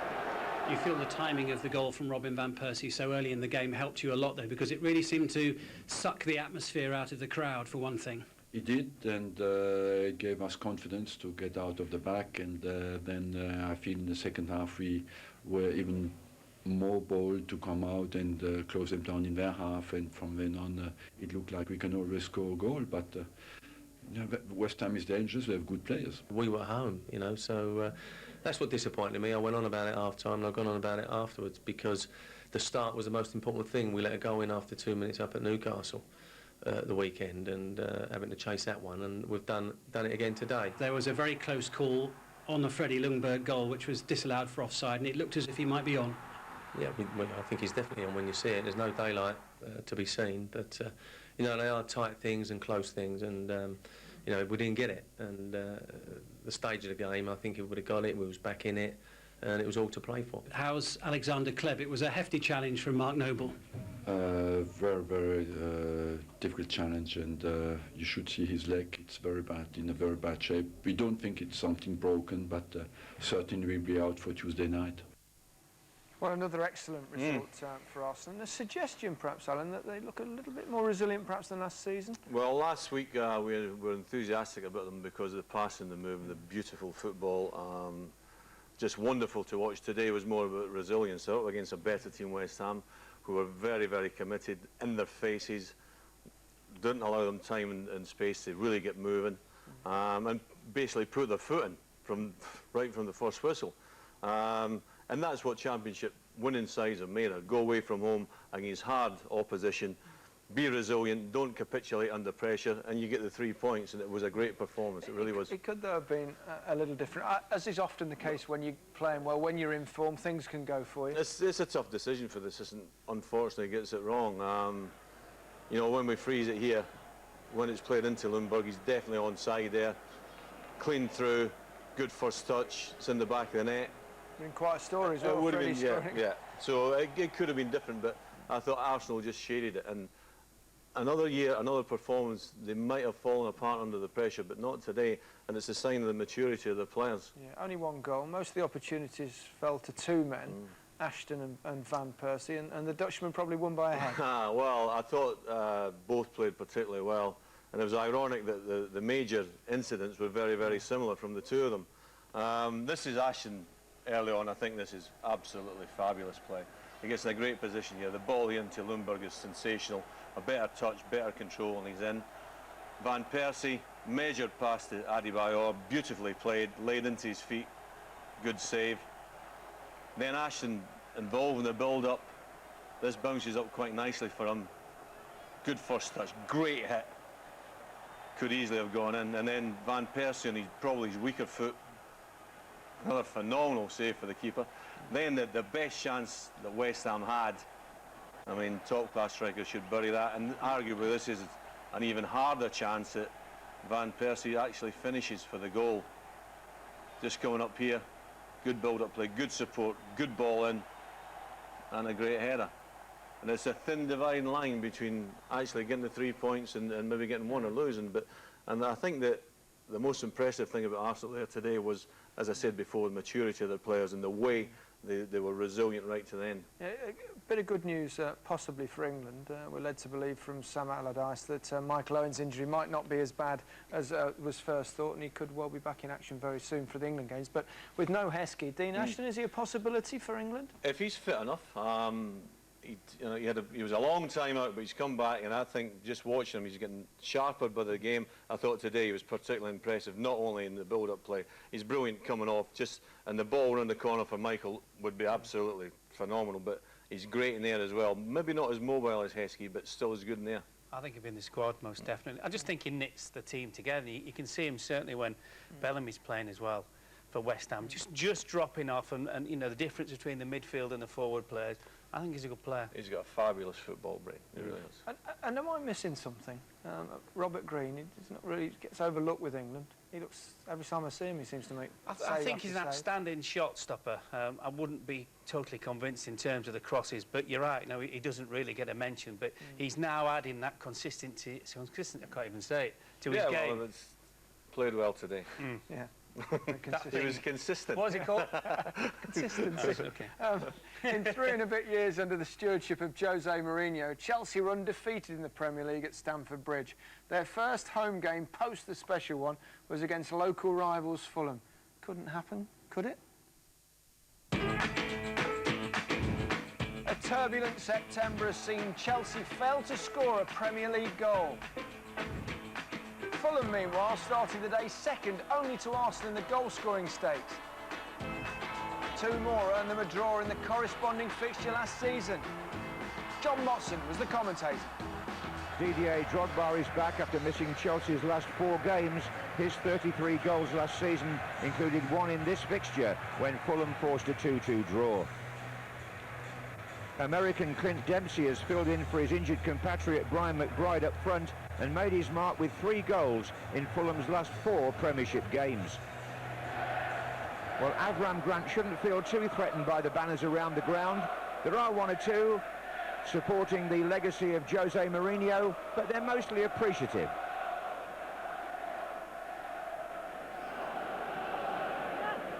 Bocanegra. Simon Davis against Ashley Cole here. Oh, and the header back by Makelele. And there's an injury here to John Terry.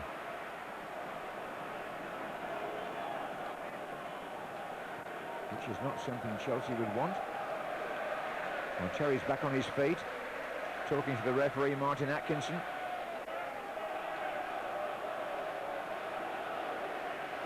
Three and a half years since Chelsea lost a Premiership match here at Stamford Bridge to Arsenal in February 2004. 66 games.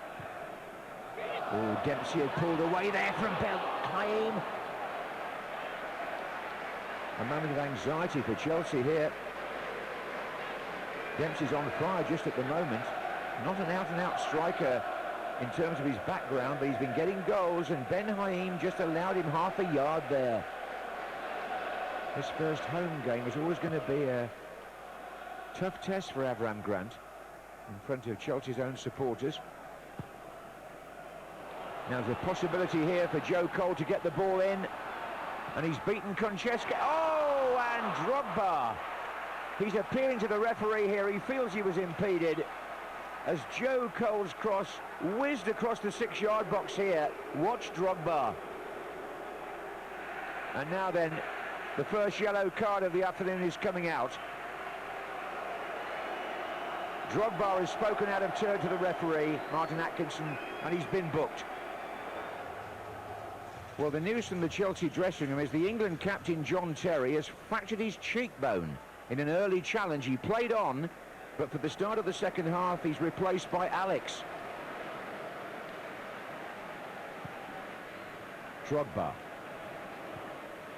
Joe Cole on this side. Kalou's following in closely here. Oh, hit the post and scrambled away. And even without John Terry at the start of the second half, Chelsea come closer to scoring than at any time in the first. A lot of space on this side. Kalou it was who slid in with the defender. I think it came off Baird and then Casey Keller and off the post. Well, the crowd is certainly giving Chelsea what backing they can, but this has all the hallmark of a very frustrating afternoon at Stamford Bridge. As for Laurie Sanchez, his team are digging in well here. Drogba gets that down. Edge of the box, Drogba, good save, Keller.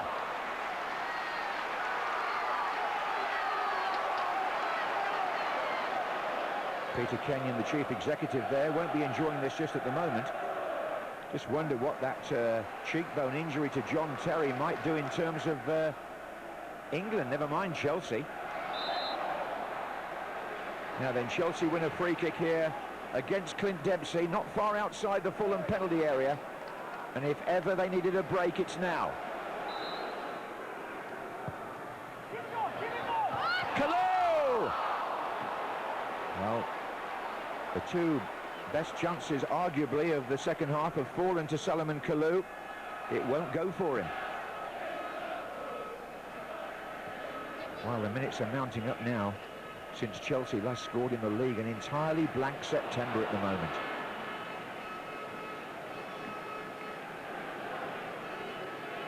This is Ben Haim. Pizarro. Oh, Kalou. Now that something might happen here. Joe Cole! Joe Cole has steered it just wide. They were on their feet, the Chelsea fans there. Laurie Sanchez, Fulham, look as though they may have spoiled the party for Chelsea for the second year running at Stamford Bridge. Makelele forward. Drogba trying to knock it on for Kalou, and Drogba's been felled there by Baird. Now who gets the yellow card? Drogba is off.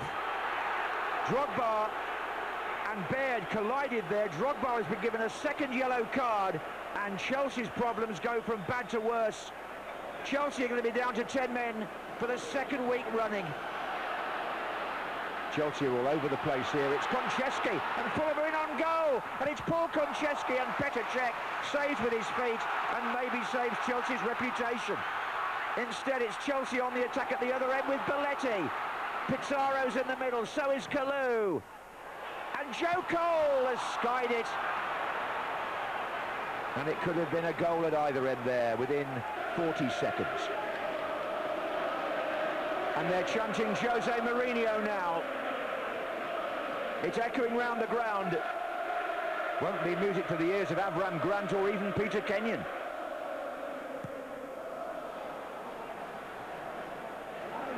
Alex. Kalou! Well, if there have been 3 chances for Chelsea in this second half, or 3 decent ones, quite apart from the one Joe Cole had, they've all fallen to Salomon Kalou. Buatsa. And through the middle here, it's Camera, and he's onside. Diamanski Camera for Fulham, and he's gone past Makalele, and he's just cut it wide of the far post. And frankly, Chelsea there were staring their first home defeat in 67 Premiership games right in the face. Camera, look at the space he's got down the middle. No John Terry, of course, but nobody else either. Makalele was brushed aside, and just look at that.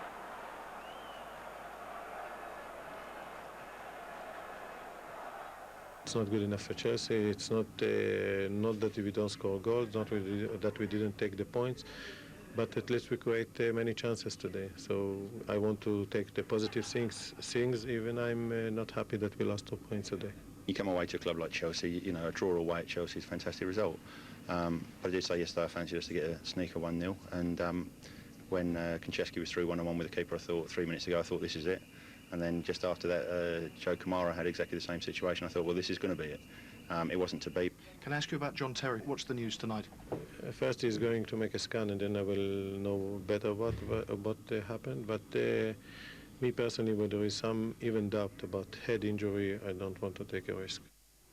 A suspected fractured cheekbone for John Terry, which adds to Chelsea's woe. You look at them at the moment, and clearly all is not well. No. One thing about them, they've always been very, very difficult to play against. That particularly wasn't the case today. Obviously, they're missing 1 or 2 players, but there's no fluency in the football. There's no great confidence as well about the football. They didn't really create that many chances today as well. And of course, the news now about John Terry is not particularly good. And when you're not playing well, obviously you need the likes of your John Terrys in your team. And I think the thing with him as well is that, you know, when you look at this challenge, there's no doubt in my mind that Dempsey leads with his arm and he catches him. And yet, you know, he's a bull, Terry, because he played on with it. Yeah. And apparently wanted to come out and play for the second half, but such is John Terry. And then the next thing you're looking at is Drogba just gets back, which is a great fillip to them. He gets booked for this, which is absolutely crazy. Why on earth he wants to harangue the referee, I'll never ever know. And this, which I don't think he meant, because his eyes were on the ball, but it's dangerous play, so he has to go. So you've lost him now, just as you've got him back.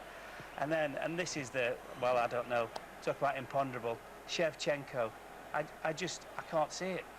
It's as though, to me, the fella's legs have gone completely. He's got absolutely no confidence whatsoever, no communication.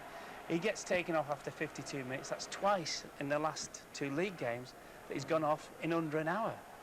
And then what happens on a day when you don't play particularly well is that the chances fall to Salomon Kalou, and should have done better certainly with that.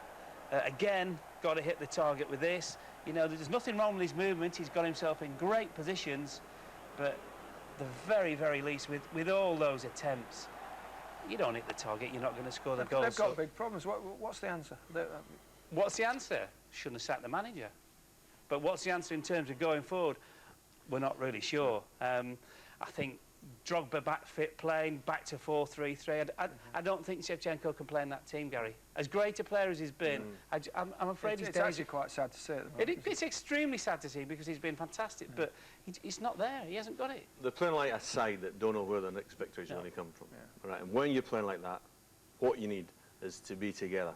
Players, the manager, the coaches. Is that going to happen? If you're Marcel Desailly, it's happening tomorrow morning, right? But in the real world, it's not going to happen. No. There's big problems. There's big problems in the dressing room. You can see that the way they come out and play. And Fulham played well, and could have sneaked it at the end quite easily. That's the point to make. Fulham played extremely well, very, very good indeed, and they had some outstanding chances. And we know about Chelsea's unbeaten run at home, but you know, again with Fulham, you'll never ever get better chances to beat Chelsea at Stamford Bridge. That great chance at the far post, and then here Chelsea that dithering and dallying, most unlike them, Konchesky.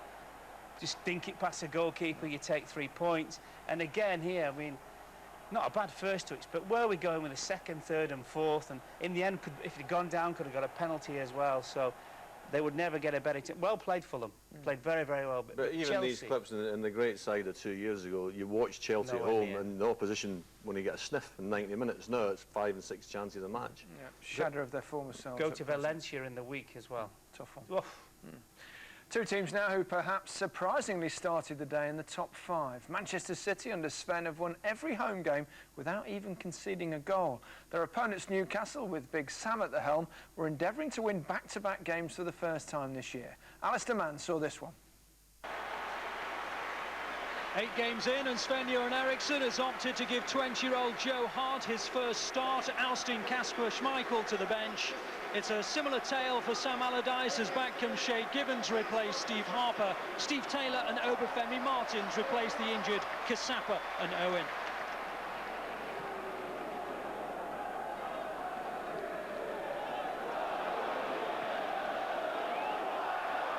Oh, he lost control of it there, and Pence has won it back for Manchester City.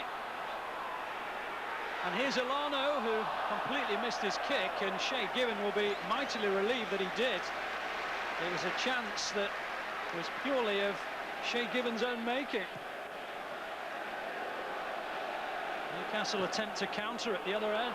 Smith, now Martins. And here is Smith. Well, it almost was, but the ball seemed to gather pace and go away from Alan Smith.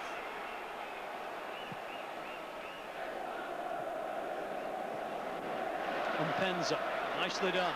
Elano, Johnson, Elano leaves it for Ireland. Here's Elano again, shooting opportunity. Terrific save. That's why Shay Gibbons back in, because he is capable of terrific agility of that nature. Hurled himself at this after a good break from Manchester City. A well-constructed move, and this was goal-bound. He's been chomping at the bit to replace Steve Harper, but it is Harper back in what has been familiar territory for him, back on the bench. Ball breaks for Nzogbia. Now Viduka. Nice ball towards Milner. Claims he was caught, Milner, by Richards, and it was a difficult call for the referee. Well, Micah Richards, I suspect, was a concerned man. It was a tough call. My goodness, it was close. Micah Richards, maybe he did get a piece of the ball as well as the man, but it is no penalty, says Chris Foy. Jeremy, now Bay. Jeremy once more. Looking towards Martins. He's onside, Martins. Great chance for Martins. Great goal by Martins. Really good take by Obafemi Martins. Michael Owen is injured at the moment. And if Obafemi Martins can continue to finish like that, maybe Owen won't come straight back into the side when he's fit. This is great football. Took it down superbly, and with Hart coming towards him, his mind was made up, and he guided it beyond him. Newcastle United ahead.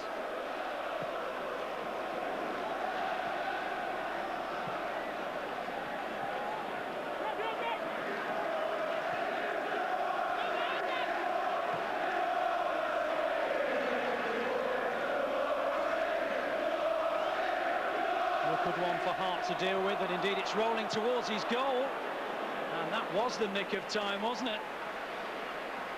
How close did this come to crossing the line? Pretty close, that's for sure. Never did, but goodness me, he left it late. Chorluka, and Penza straight offside. Chorluka allows him back. Elano in towards Ireland. Real chance for Stephen Ireland. No one really to aim for in the middle, but here comes Petrov, and it's 1-1. He got his first 2 goals for Manchester City last Saturday. He has his third a week later. Guided in after Stephen Ireland had got round the back. There were no real targets. And suddenly Petrov arrived almost on the blind side. Ahead for only 9 minutes, Newcastle. And Martin Petrov puts Manchester City level, as indeed he did against Fulham last week. He then added another to put them ahead. Richards with a header. Ball breaks for Elano, who pushes it through for Ireland. Another terrific through ball. Can Ireland take advantage? Good save by Gibbon. But Elano, once again, is finding that killer pass that so few players possess. But this is, well, it's textbook goalkeeping, isn't it, by Shea Given? He stays big, he forces Ireland to hit it at him.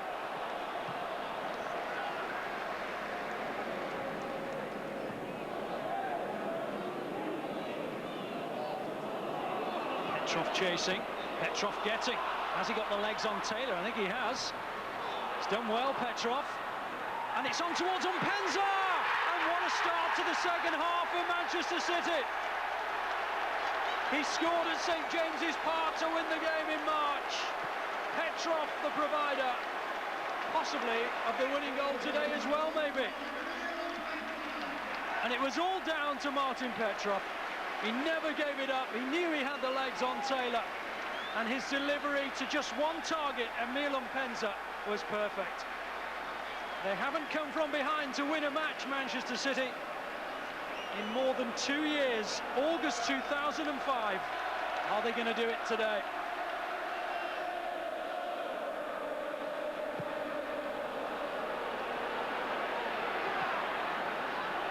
Now Milner.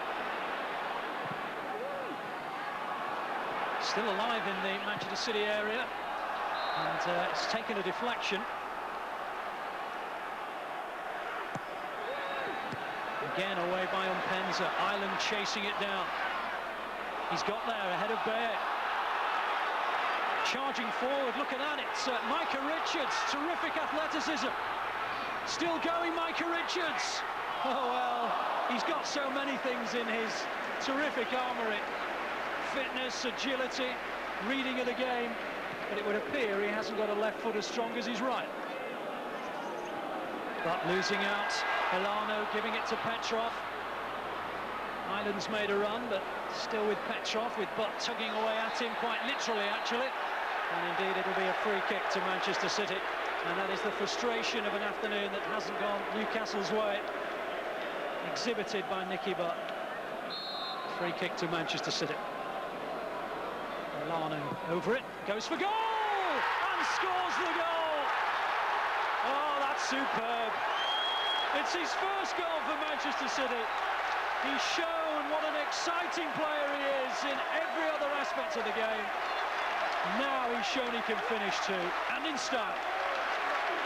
Brazilian magic from the magician. It couldn't have gone in a better place. Impossible to save. Shea Given saw it, hurled himself at it, couldn't get close to it. Sven, how pleasing an afternoon was that for you? Very, very much so. I mean, we won 3 points, and I think we did it with style as well. We play good football. We could have scored more goals, and we created a lot of chances today. And if we can go on playing football as we did today, I will be a happy man for a long time. We got ourselves in front, and then really take a foot off the pedal, really, and it allowed them to get back in. We are conceding some poor goals at this moment in time. Elano's role is integral to the way you play football, the system that you play, and he's a pleasure to watch, I would imagine, even for his manager. Absolutely, and when he arrived, he was not physically up to 100%, but he's getting stronger and stronger, better and better.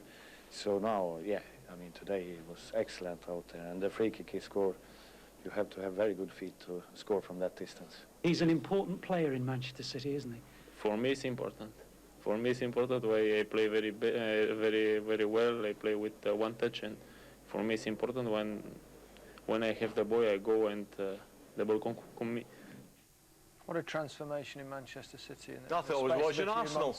Yeah. It was so good. Who would have thought it? Man City, the neutrals' favourites. I mean, and again, the plaudits go to Ericsson. I mean, all right, he spent a bit of money, but people have spent money before and failed. And plus, to spend the money and get them gelling so quickly, it was absolutely fantastic to watch. I mean, Elano was just sensational. Petrov, you've got two players there that would fit into any team in the Premiership.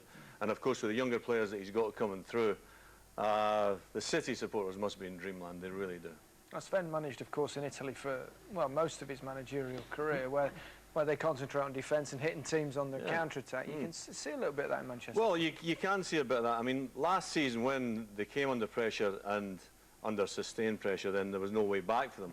Whereas now, like you say, they're great in the counter-attack. And so what do you need to be great in the counter-attack? Well, you need, obviously, pace. You need somebody to hold it up. You need people breaking and breaking quickly. But mainly, you need good players, and that's what they've got. They've got good players. This is the second half.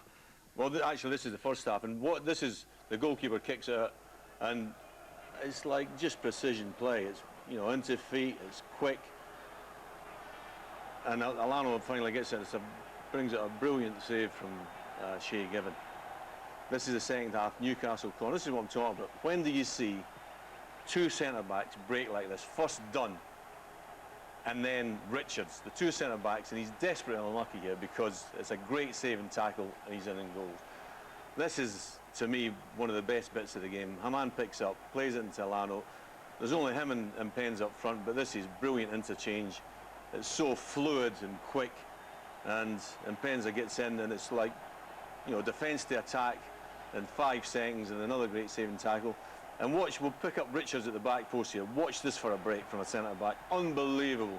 He's running past everybody. And, I mean, he's got the talent and ability to come inside. Admittedly, it's a bit of a pass back here, but the break is phenomenal.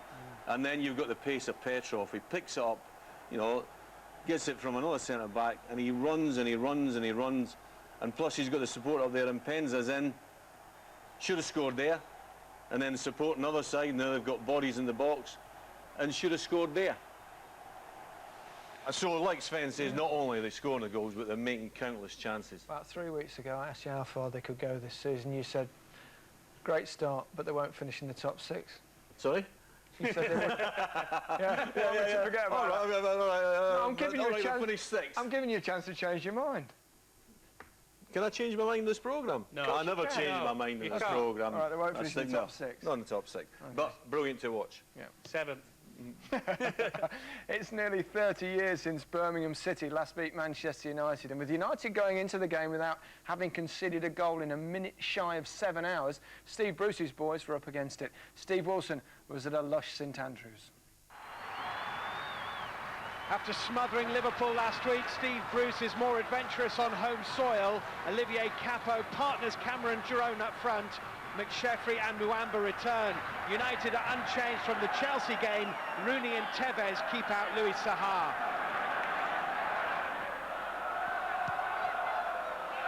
Kelly's clearance.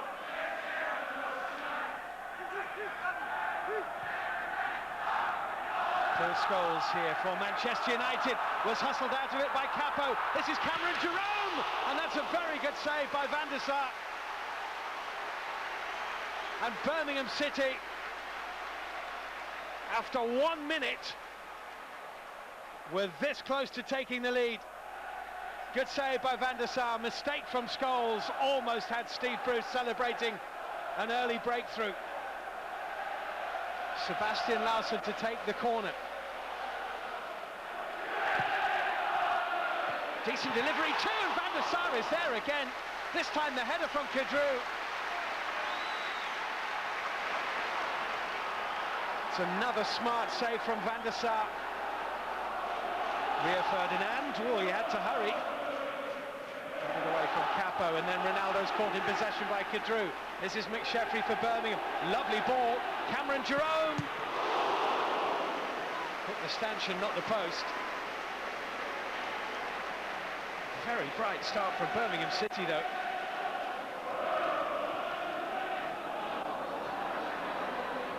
Here's Evra for Manchester United. No foul. Larsson picked it away from him. Beautifully found McSheffrey. Off the line. And it was off the line. And then the header over the top of the crossbars. It was rifled back into Muamba. Well, Birmingham may protest, but Rio Ferdinand certainly prevented a goal here. Definitely didn't cross the line, didn't get close to crossing the line. Giggs. Brown getting forward. It's been a feature of Manchester United's play, this. Wes Brown again. And he's found Cristiano Ronaldo, who found Mike Taylor. McSheffrey, been excellent in the first half for Birmingham. Cameron Jerome here. And Frank Kadru arriving. Kadru! Oh. Fantastic break from left back by Frank Kadru. Kadru, had he gone over there, you just wonder whether Steve Bennett might have given a penalty. Nafti.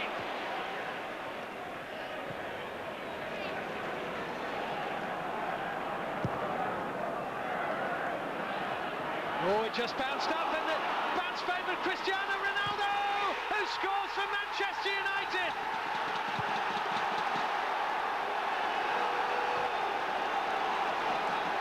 Birmingham caught cold at the back, and Cristiano Ronaldo weaved his way beyond Mike Taylor,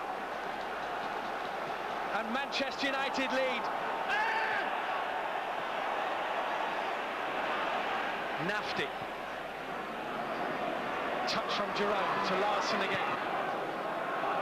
Asking a lot of McSheffrey. Oh, Rooney let it go. McSheffrey on target. Kushak bundles it.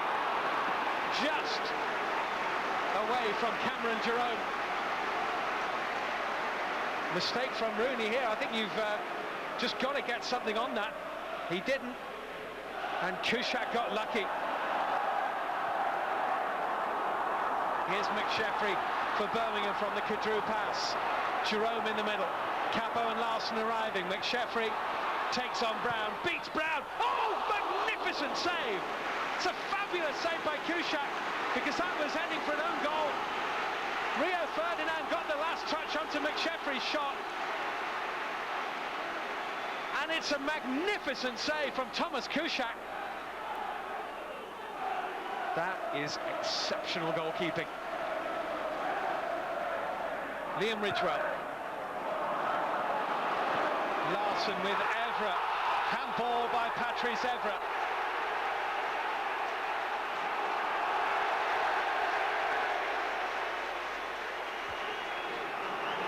Well, Evra's protesting his innocence. I'm not sure on what grounds. And if that's not handball, I don't really know what is. McSheffrey to take. Birmingham with 5 inside the penalty area. Manchester United with 3 in a wall. A cacophony at St Andrews. McSheffrey! Oh my goodness, that is close. Well, Kushak is out berating the wall. Just needed someone to really hurl themselves into the thick of it.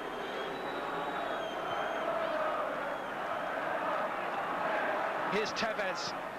Rooney. Tevez. Ronaldo in the middle, Sahar in the middle.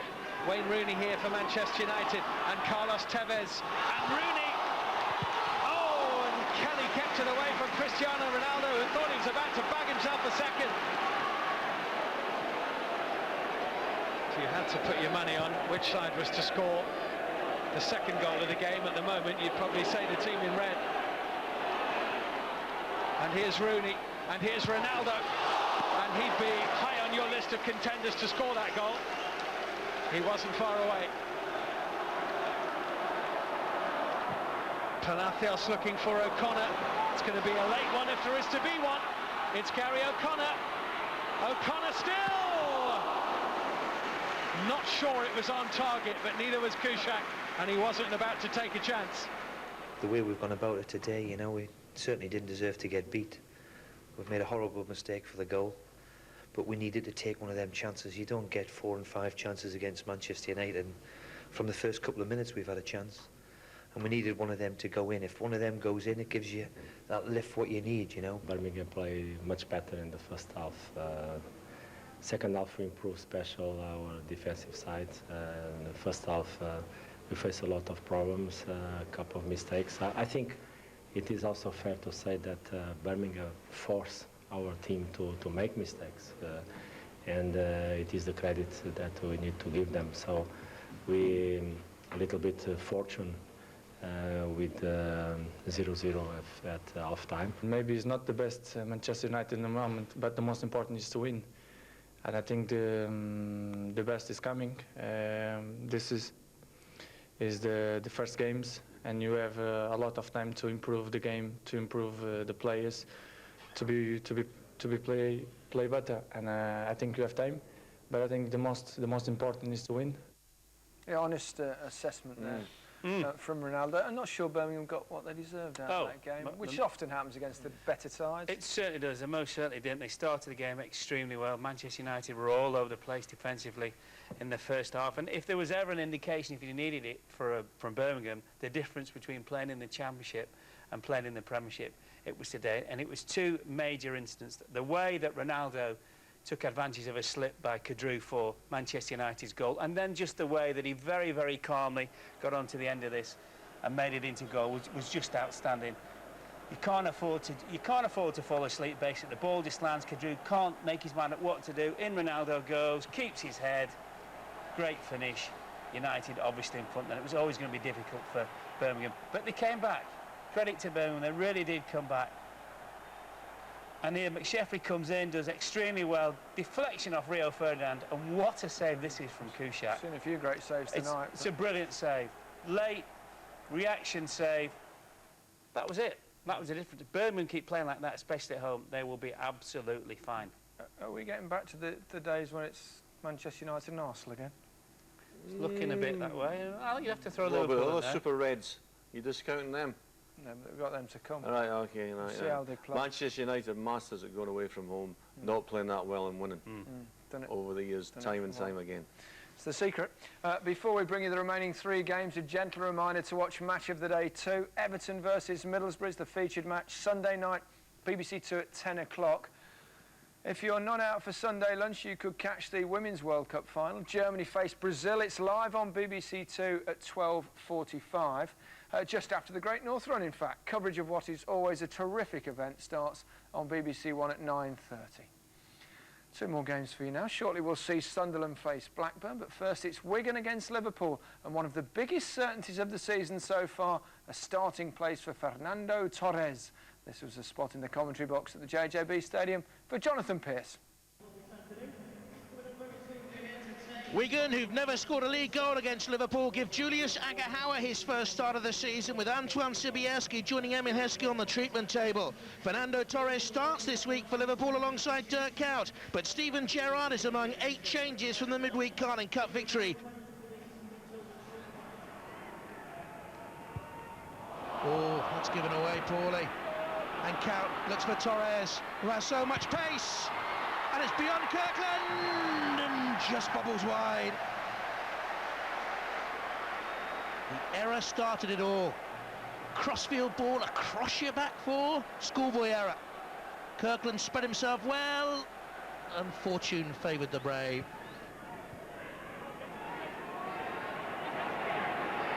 Below carrying and looking for Torres free. What a lovely goal that would have been. Look at the space we're going to have given him there. Acrobatic, dramatic, but wide. Bent. Kumas. It's got in behind Carragher.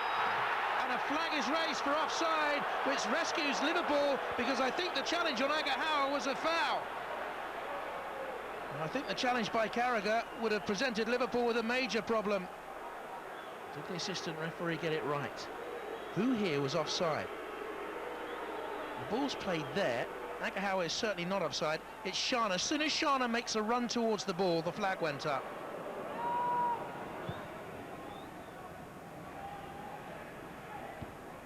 Oh, Carragher has put it back into his own box. Shana is there, and that's a corner to Wigan. Kumas. Amy and Melchior, good header away by Risa. Skoko back into the mix. The flag has stayed down, or to a very late.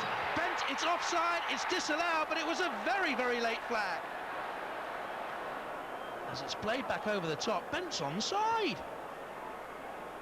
Well, the guy coming back's offside, but he's not interfering.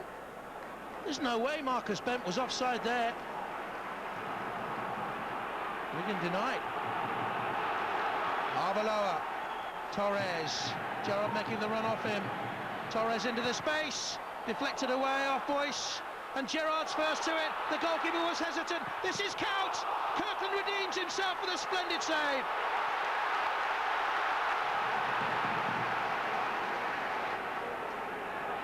It's Torres, there's the big loopy deflection. Kirkland starts to back pedal. it's Coco that rescues it, denying Liverpool and saving Wigan. As his team over-elaborated in front of goal on occasion. Kilban, Kumas.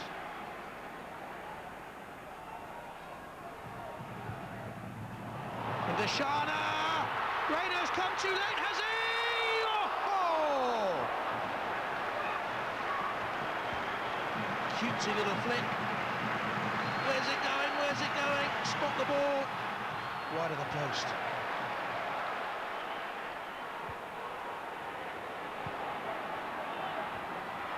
And this is Kumas. Dispossessed by Mascherano. Now Pennant. Benayoun, clever touch, brilliantly done! Oh, that is a terrific goal! A Benayoun beauty! It's been a game of ifs, buts, nearlies and talking points. And a moment of real composure sees Liverpool ahead. That was a lovely touch. Cool. Over Kirkland. Beautifully done. Then the check back. Terrific balance. Really good finish. Liverpool are ahead. Kilban. And now Kumas. Powerful run. He's left Arbeloa behind. Oh, what a chance. Agahawa. Well, he will never get a better chance to open his Wigan account. Brilliant run from Kumas. How did he miss? Seconds to go, Kumas skins the fullback, lovely cross, there's Agahawa, 3 yards out. What's going through your mind? Yeah, well, it's going through mine as a goal. But obviously, you know, he's not taking it, and I've been very disappointed with that. So he knows how disappointed I am, because it would have got us something out of the game, which we richly deserved. Rafa, how do you feel? Pleased? Relieved? Pleased, because I think that to win away always is important. A little bit disappointed because we have some chances and you could finish the game before. 2 goals in 2 games for you, but a place on the bench. Are all the players happy with the rotation policy? Well, you have to ask each player, you know, what they feel. I'm telling you that I'm very happy with this. It's keep the fresh all the players, and you know, the manager, it is his job to decide who will play in which game, and we have to respect it.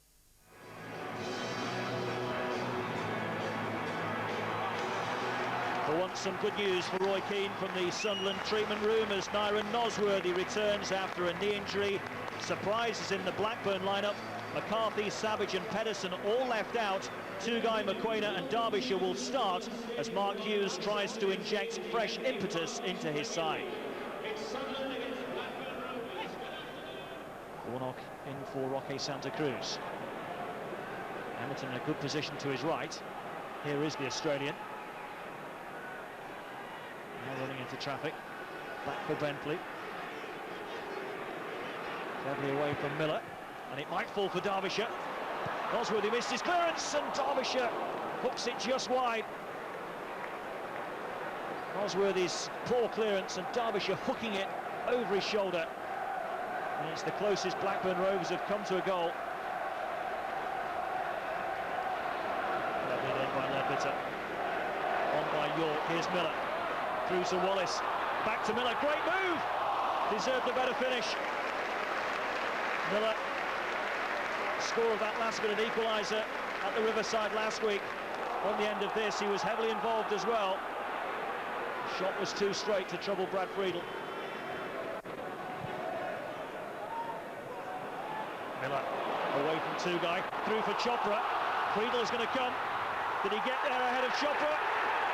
Fans want a penalty, Chopra does as well. Referee gives a corner. Chopra felt that he was impeded. Doesn't look as though Friedel got anything of the ball. Oh, he just caught his right foot.